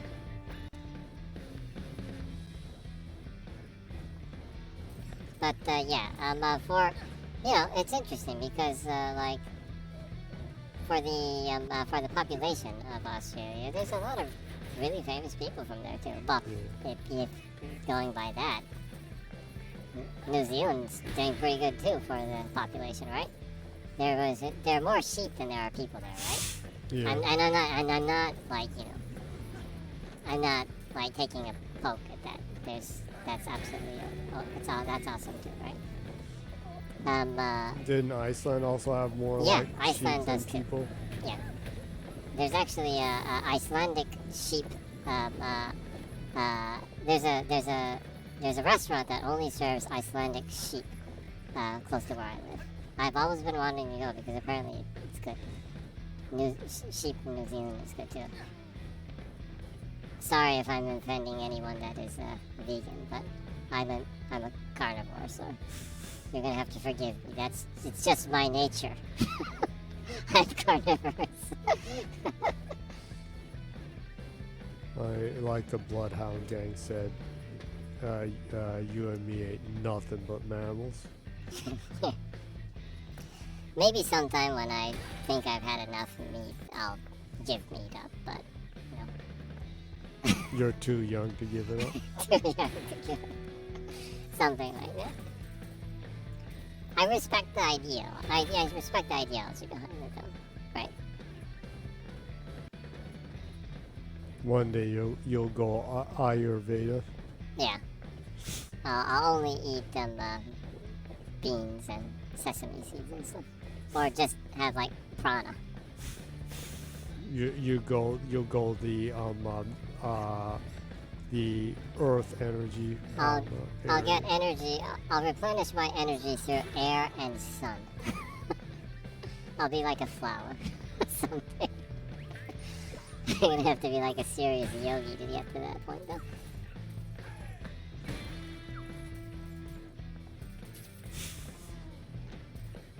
Yogi level stuff. Oh, hello there. I can feel a very special attraction between you and I. Yeah. What is it this time? Your magnet. It gets you where you need to go and fast. But it also attaches very easily to Vandalay security robots. Need to get in close to an enemy? Use the magnet.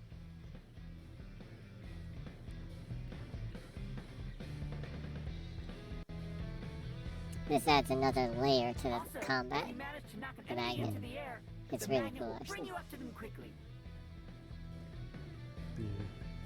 I've been doing a lot of stuff like that with Monster Hunter. Oh, yeah. The wire bugs. What an amazing piece of technology. Dude, this Well, arm was since made we're getting deep into the stream, I guess I should cover a little bit more game information. Yeah. Well, I'll stop it as soon as I'm finished with this stage.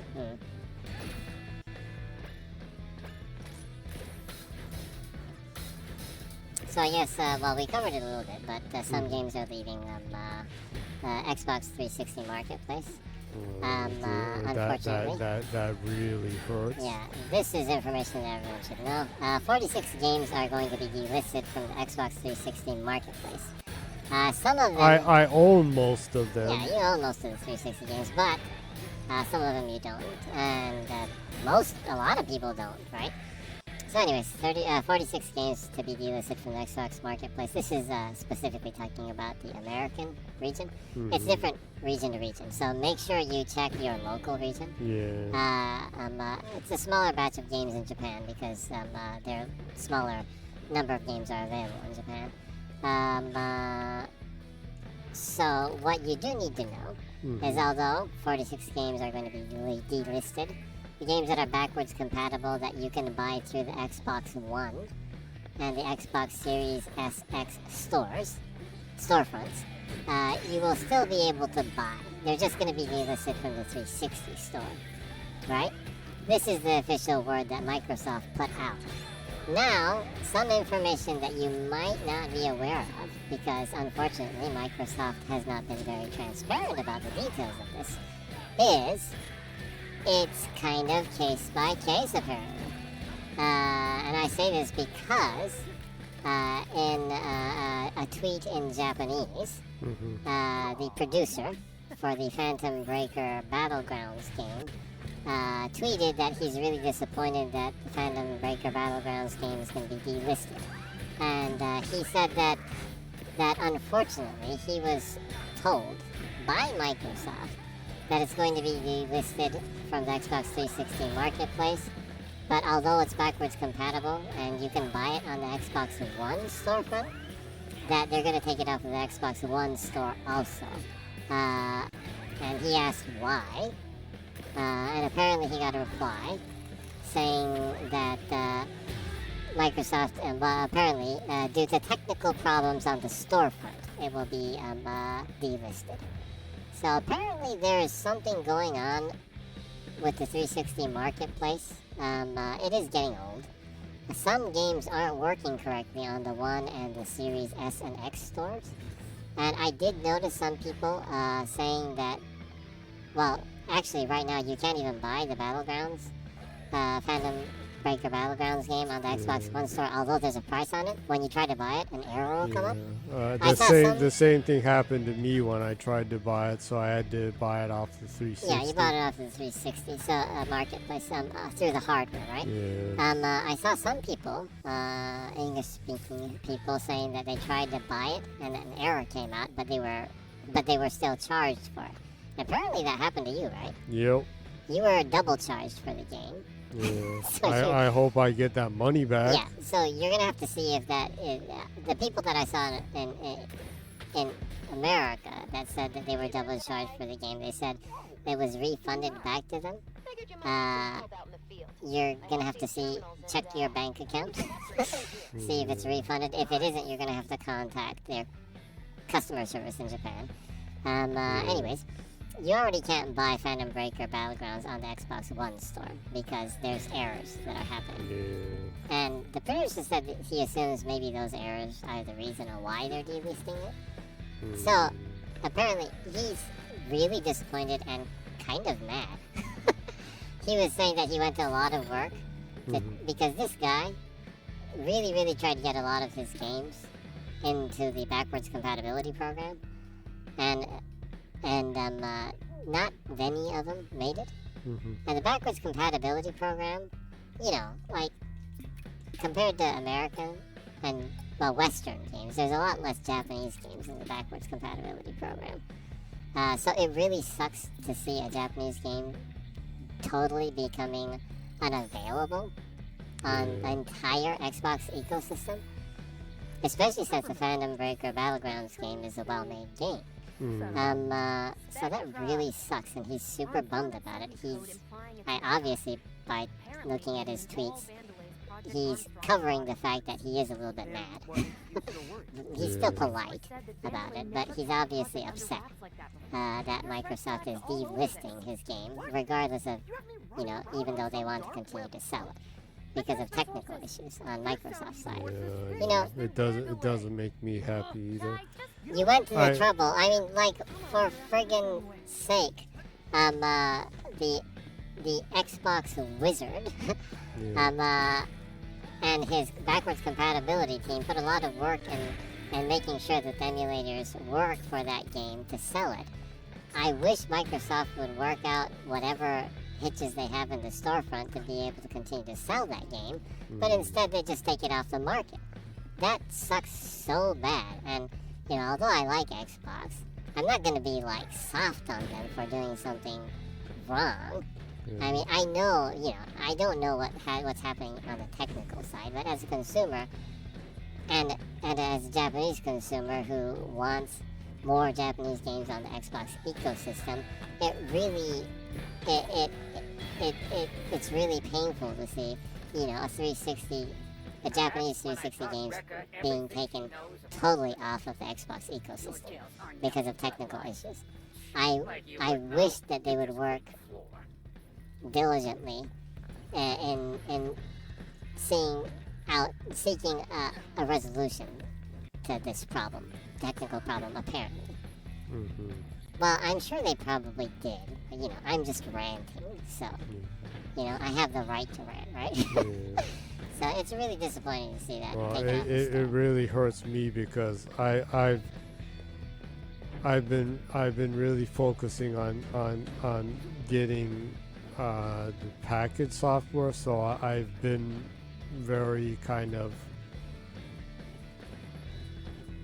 I wouldn't say not reluctant, but kind of slow on picking up on the digital only ones. Yeah, you've mainly focused on package. So a lot of the digital only ones I've only been picking up when they were on sale, and I was like, well, and when I get more than enough of the 360 ones games, package games anyways, that I'll go for collecting the digital stuff, and now it's like we're gonna be getting rid of the digital ones. Yeah, it's just really kind of and it's kind of demoralizing. It hurts and it's disappointing. Yeah.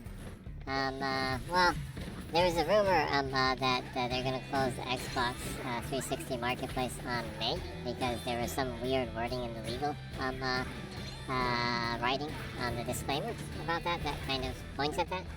I think the Game Matsu site, it's run by one dude actually. Anyways, they contacted Microsoft and asked for confirmation on that if that is true.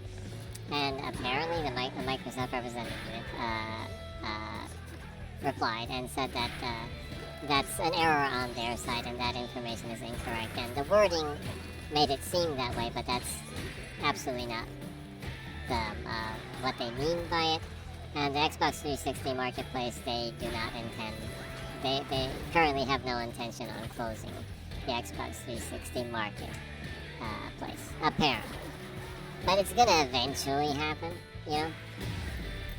Yeah. That's one side of the backwards compatibility program is to try to figure out what games they can continue to sell after they close the market. Right? It's a business. So, eventually the 360 Marketplace will be closed, and that's why they rolled in the backwards compatible games into the Xbox One storefront, right? Mm-hmm. So eventually the 360 Marketplace will roll down. Yeah. It's a sad, bitter truth. Anything that's not compatible will not be available sometimes. So, yeah, I guess for collectors, you should start prioritizing getting older digital-only games right now, and prioritize the ones you especially want to get first. Because it will happen probably. It'll probably be a slow burn, maybe, but you know, this just kind of indicates that. It's kind of an affirmation that, oh, okay, well, that is going to happen sometime. So, achievement hunters, game collectors, now's the time to kind of start investing on slowly expanding your digital catalog on owned Xbox 360 Marketplace games. That's definitely what I'm going to be doing, and Jenny's going to be doing too, huh? That will be a main focus, probably, for your collection from here, huh? Yeah. You'll probably focus on digital games rather than physical games on the 360 this year, I guess, then. Yeah, it's really sad because I was finally getting into that area. Where you're getting close to seeing the end of the physical games that you don't own on the 360.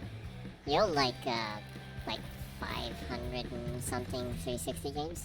Yeah, I'm seeing close to the end of the releases in Japan. Yeah, you're close to getting all the 360 games released in Japan that had a physical copy.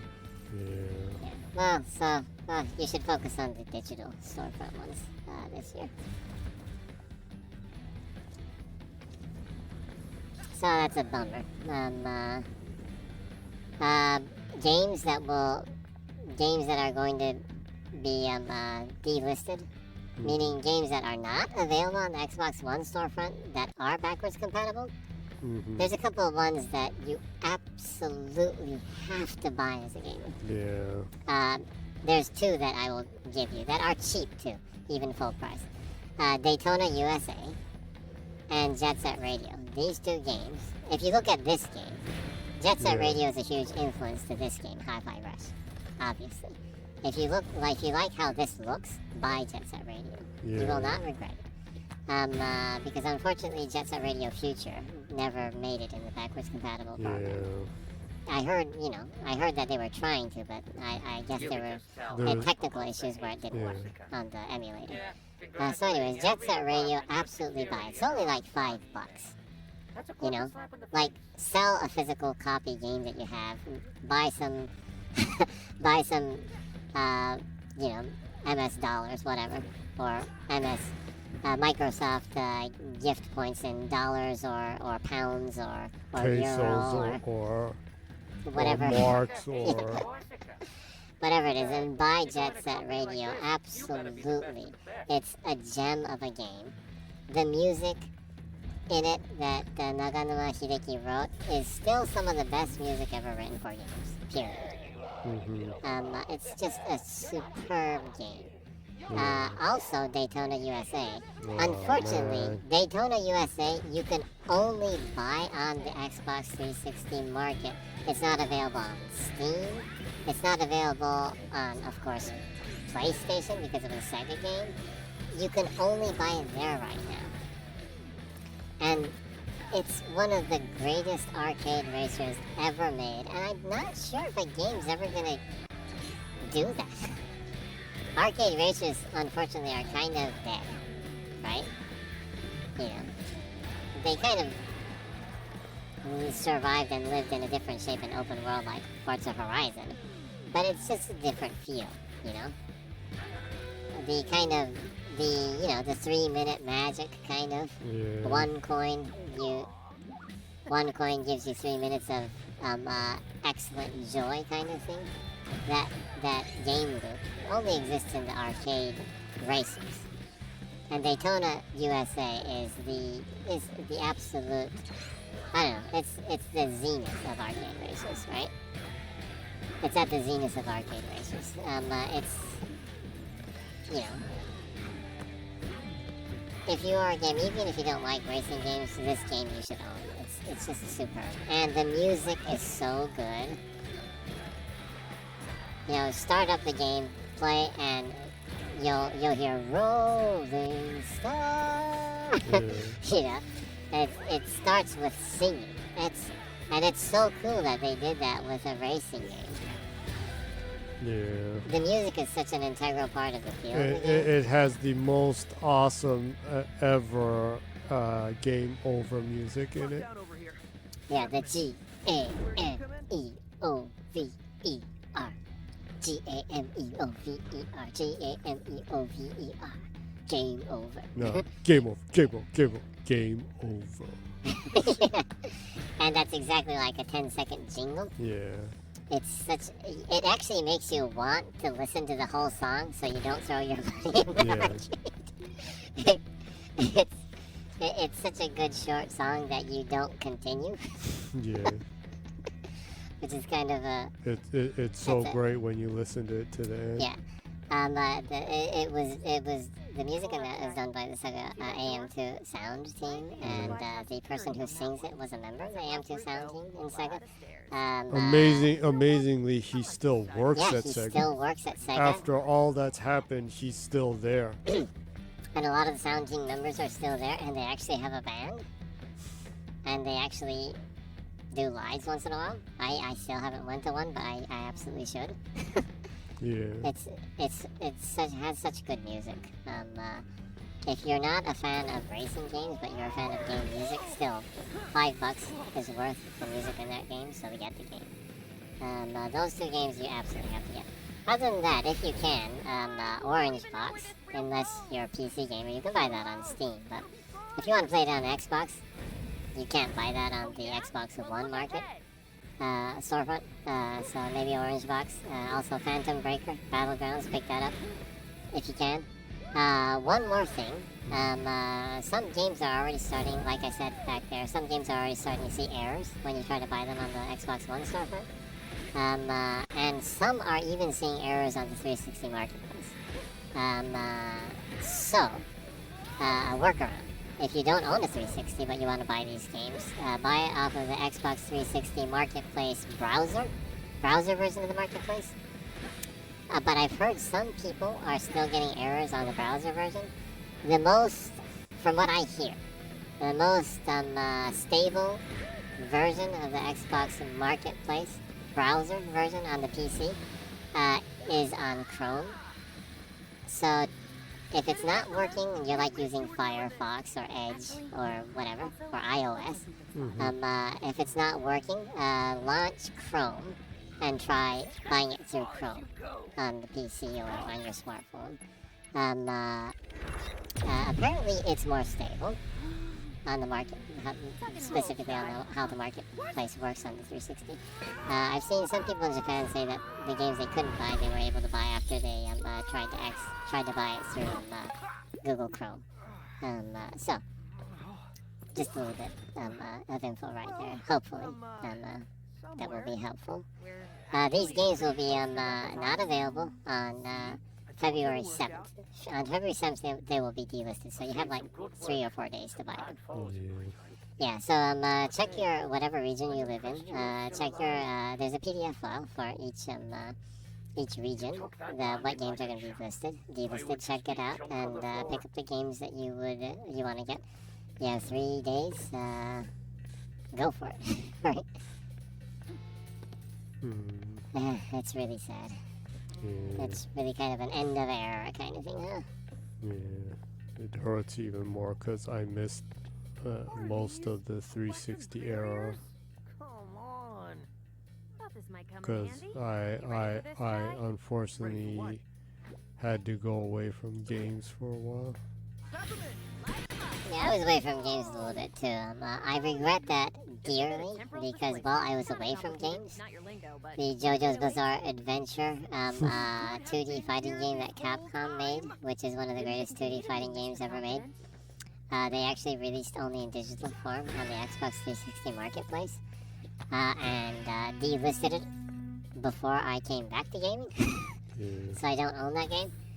Now I'm gonna have to go buy a Sega Saturn, or a DC version of that game, because the PlayStation version of that game isn't very good apparently.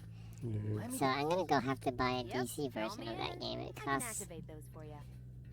about 3 times more than the PlayStation version, which sucks. But anyways. I have a DC and I it's running up and running and everything, so I'm just gonna have to cave in and pick one up. I would have liked to get achievements for that game.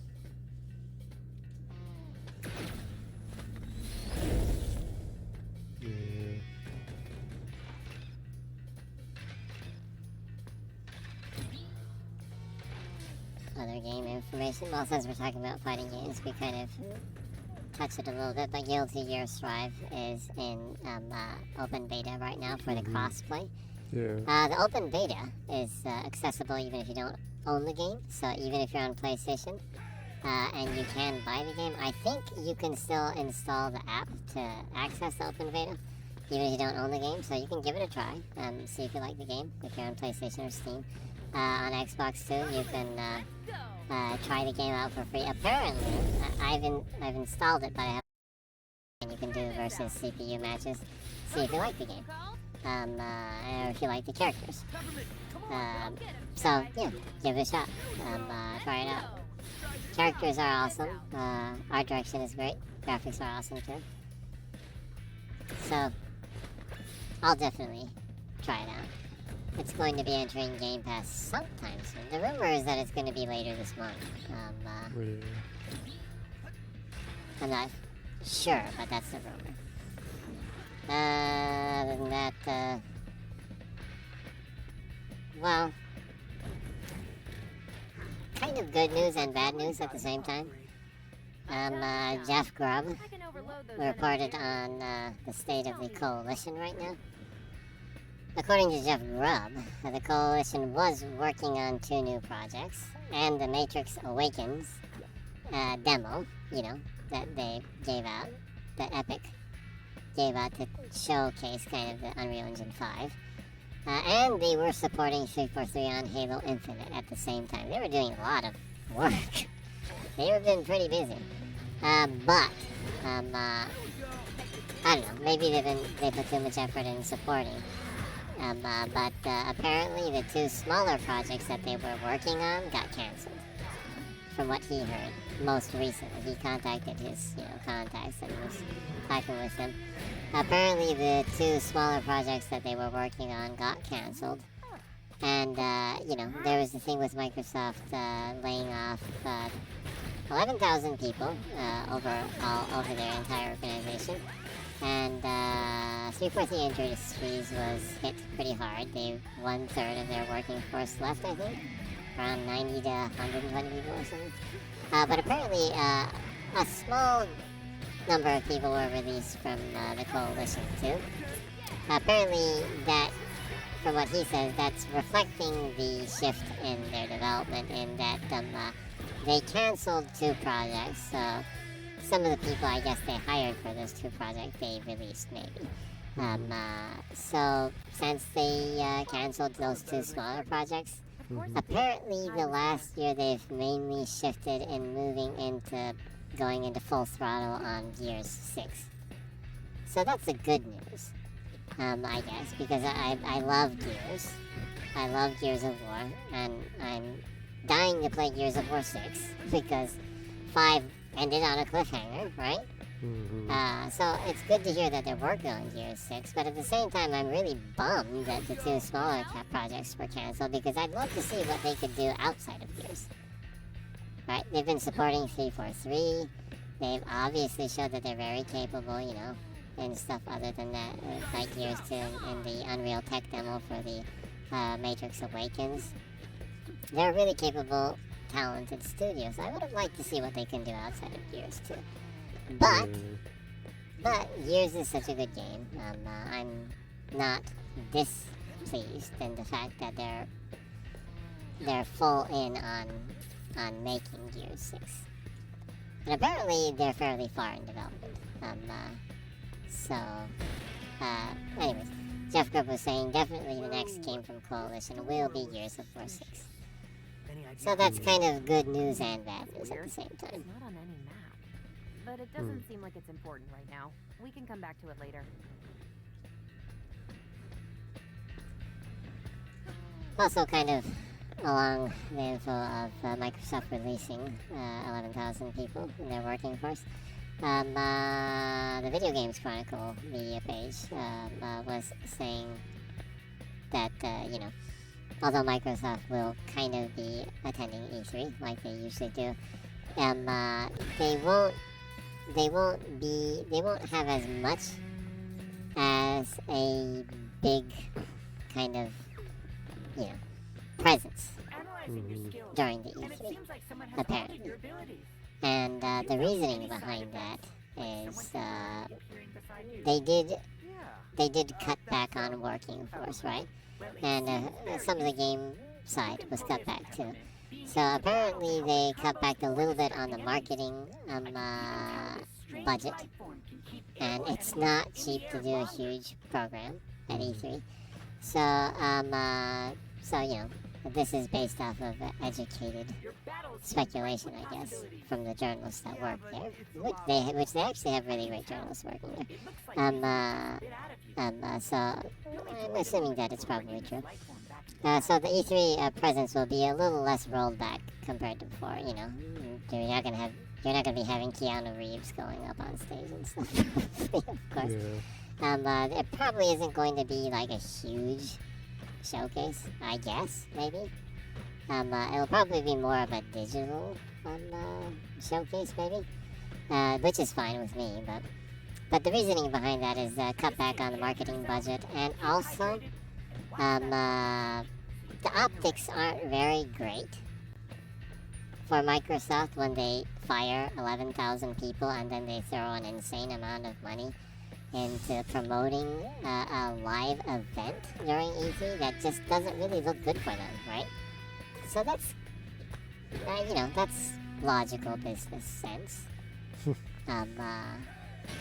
It makes them look really evil, right? If they're like, well, rather than Evil Knievel. Yeah, rather than saving these people's jobs, we're gonna throw money in marketing. Yeah, so it makes sense. So I guess, yeah, I guess so. Okay. So Microsoft's presence at E3 will be a little bit more humble, maybe. But that doesn't mean that they're gonna announce stuff. They still need to promote the games. They'll probably just be in a little bit more of a, I guess, a little bit more of a humble manner.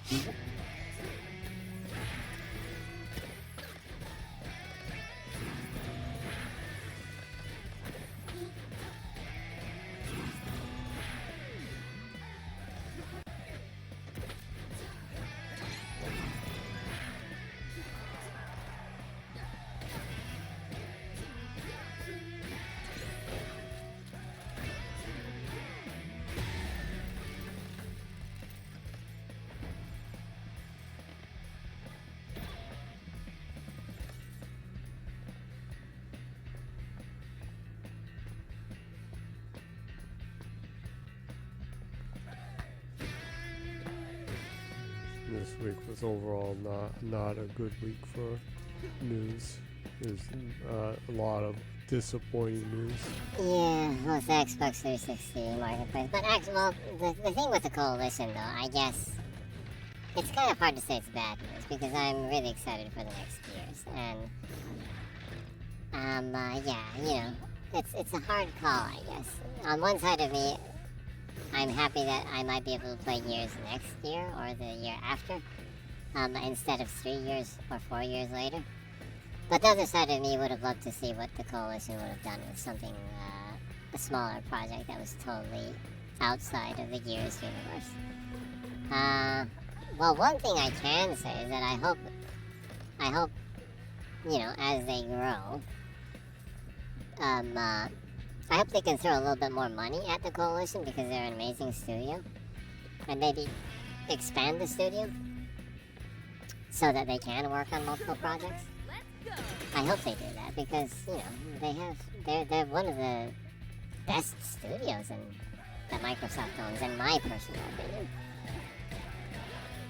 You know, Gears fans are just so insanely critical, but I think the Coalition has done a great job in maintaining the Gears the IP. I think Gears 4 and 5 have a better feel to it than the original 3 games. Although I personally do like Gears 2 the most as a game. Just the feel of the gunplay and the motion and everything, I think Gears 5 just has a really, really great feel to the game. So I think, you know, Coalition's a great studio. I just, you know, yeah, it's kind of hard to say that if it's good or bad news, but anywho, it is what it is. Other than that, well, you know, and the side of news that isn't that great either, too. The 343 restructuring, too, isn't that great either, also. But they are, you know, trying to rebound after a rocky management and everything. And I don't say that to, like, take a dump on the people that did manage the studio, because I am thankful for Bonnie Ross and other people, too, because if it wasn't for Bonnie Ross, they would have handed Halo over to Gearbox. Mm-hmm. And I think that would have killed Halo, actually. No offense to Gearbox, you know, Borderlands is great, but, you know, Borderlands and Halo is just not really that doesn't really go hand in hand, right? Mm-hmm. I don't think they were the right studio, and they were going to give them Halo, so, if it wasn't for Bonnie Ross, so, you know, I'm still thankful for that. But anyways, they're restructuring 343 Industry under Pierre Heinz. A lot of the you know, cutting back on the working force in 343 has to do with the restructuring. And they've basically decided that going forward, apparently the Project Tatanka that Certain Affinity is working on. That's the Battle Royale game that is, apparently from what Jess Gordon says, is more of a firefight, gone nuts kind of game. Where it is Battle Royale, but it's PvPvE. And it's more like a really, really, like, huge firefight, apparently, which sounds really cool. So anyways, I guess Pierre Heinz was happy with what Certain Affinity was doing with that game, because that part of Halo was being made on Unreal 5 apparently, and they've decided to going forward with Halo that they're going to go with Unreal 5. You know, that doesn't mean that they're going to move Infinite to Unreal 5. They'll continue to work on the multiplayer and on Infinite and Slipspace. But any projects going forward that are new will be may be shifting to Unreal 5. So, you know, yeah, kind of sad to see, because personally I really like the feel of the Slipspace engine. I really like the physics in the game and how the gunplay was and everything.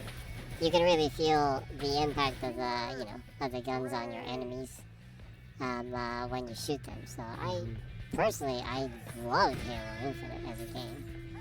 And the multiplayer was really fun too. It's just that there wasn't enough content, so yeah, you know, shit happens. Hopefully they can restructure and kind of bring it back to its glory. But it's kind of hard to see. Some people get Game of the Year without giving what they promise, and no one complains about it. That sure is nice for some people. Yeah, at least Halo Infinite had the multiplayer. The Last of Us 2 didn't even have multiplayer, even though they promised it. Now they're gonna sell it to you as a separate game, apparently. Or it's gonna be F2P. I don't know. There's a couple of rumors with that. It's strange. It was strange to me that didn't get that much fun. They're gonna sell you $400 story DLC. like Gran Turismo. I guess we'll get to Rekka's office without her knowing plan a shot. Thanks to you. And by the way, I don't really have any shtick toward The Last of Us the game. I don't really care for it, but it's not like I hate it. I just don't really like Neil Druckmann as a person. That's all. It's okay for people to not like someone, you know. It doesn't mean I hate him. I just don't really like him. I really respect Kojima Hideo as a game designer.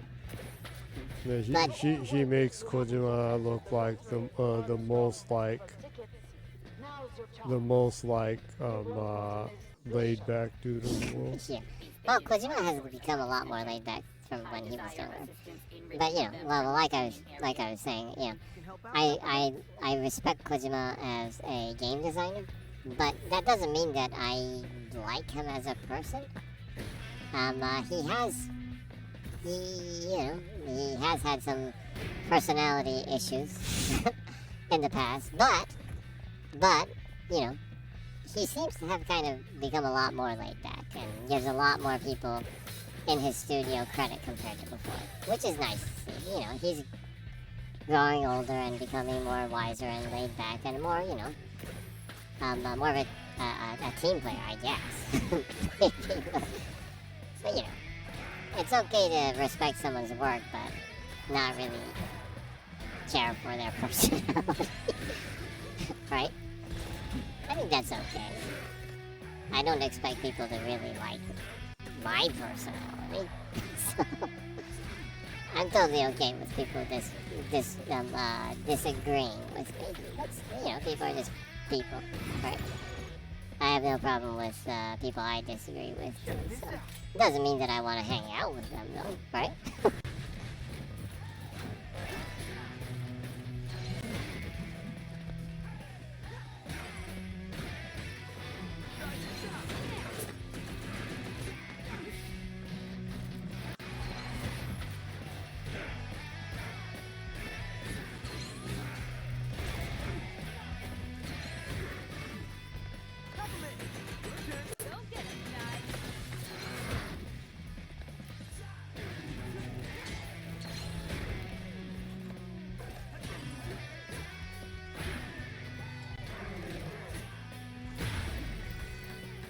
And I'm just saying that because,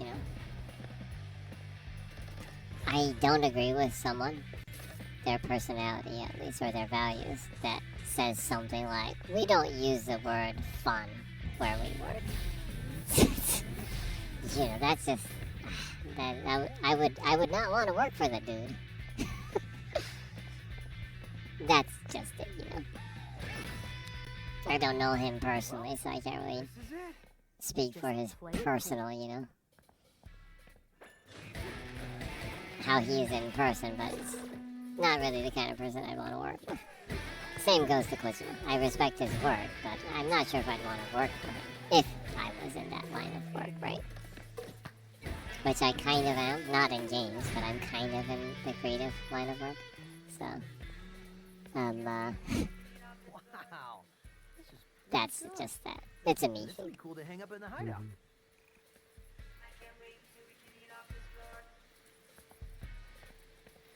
Oh yeah, there was that thing with Alan Wake too, huh? I know this may get me in trouble, but I think it's about time to stop, though. Yeah, it is. oh, unrequited love. I'm excited for Alan Wake too, though. Yeah. Since it's going to be a hardcore survival horror game with a Remedy take on it. Sounds awesome. Yeah. Uh-huh. I think stopping before the boss is like a good idea. Yeah, probably. Actually, starting next week's stream on a boss is a pretty good way to start. Yeah. You made good progress. Yeah. Mm-hmm. So, that was a pretty successful stream, I guess. I suppose so. Mm-hmm. You almost went through 2 entire stages. Yeah. Game info. Yeah. Talking about stuff that has nothing to do with games, too. Yeah. So, I guess you can wrap it up then. Yeah.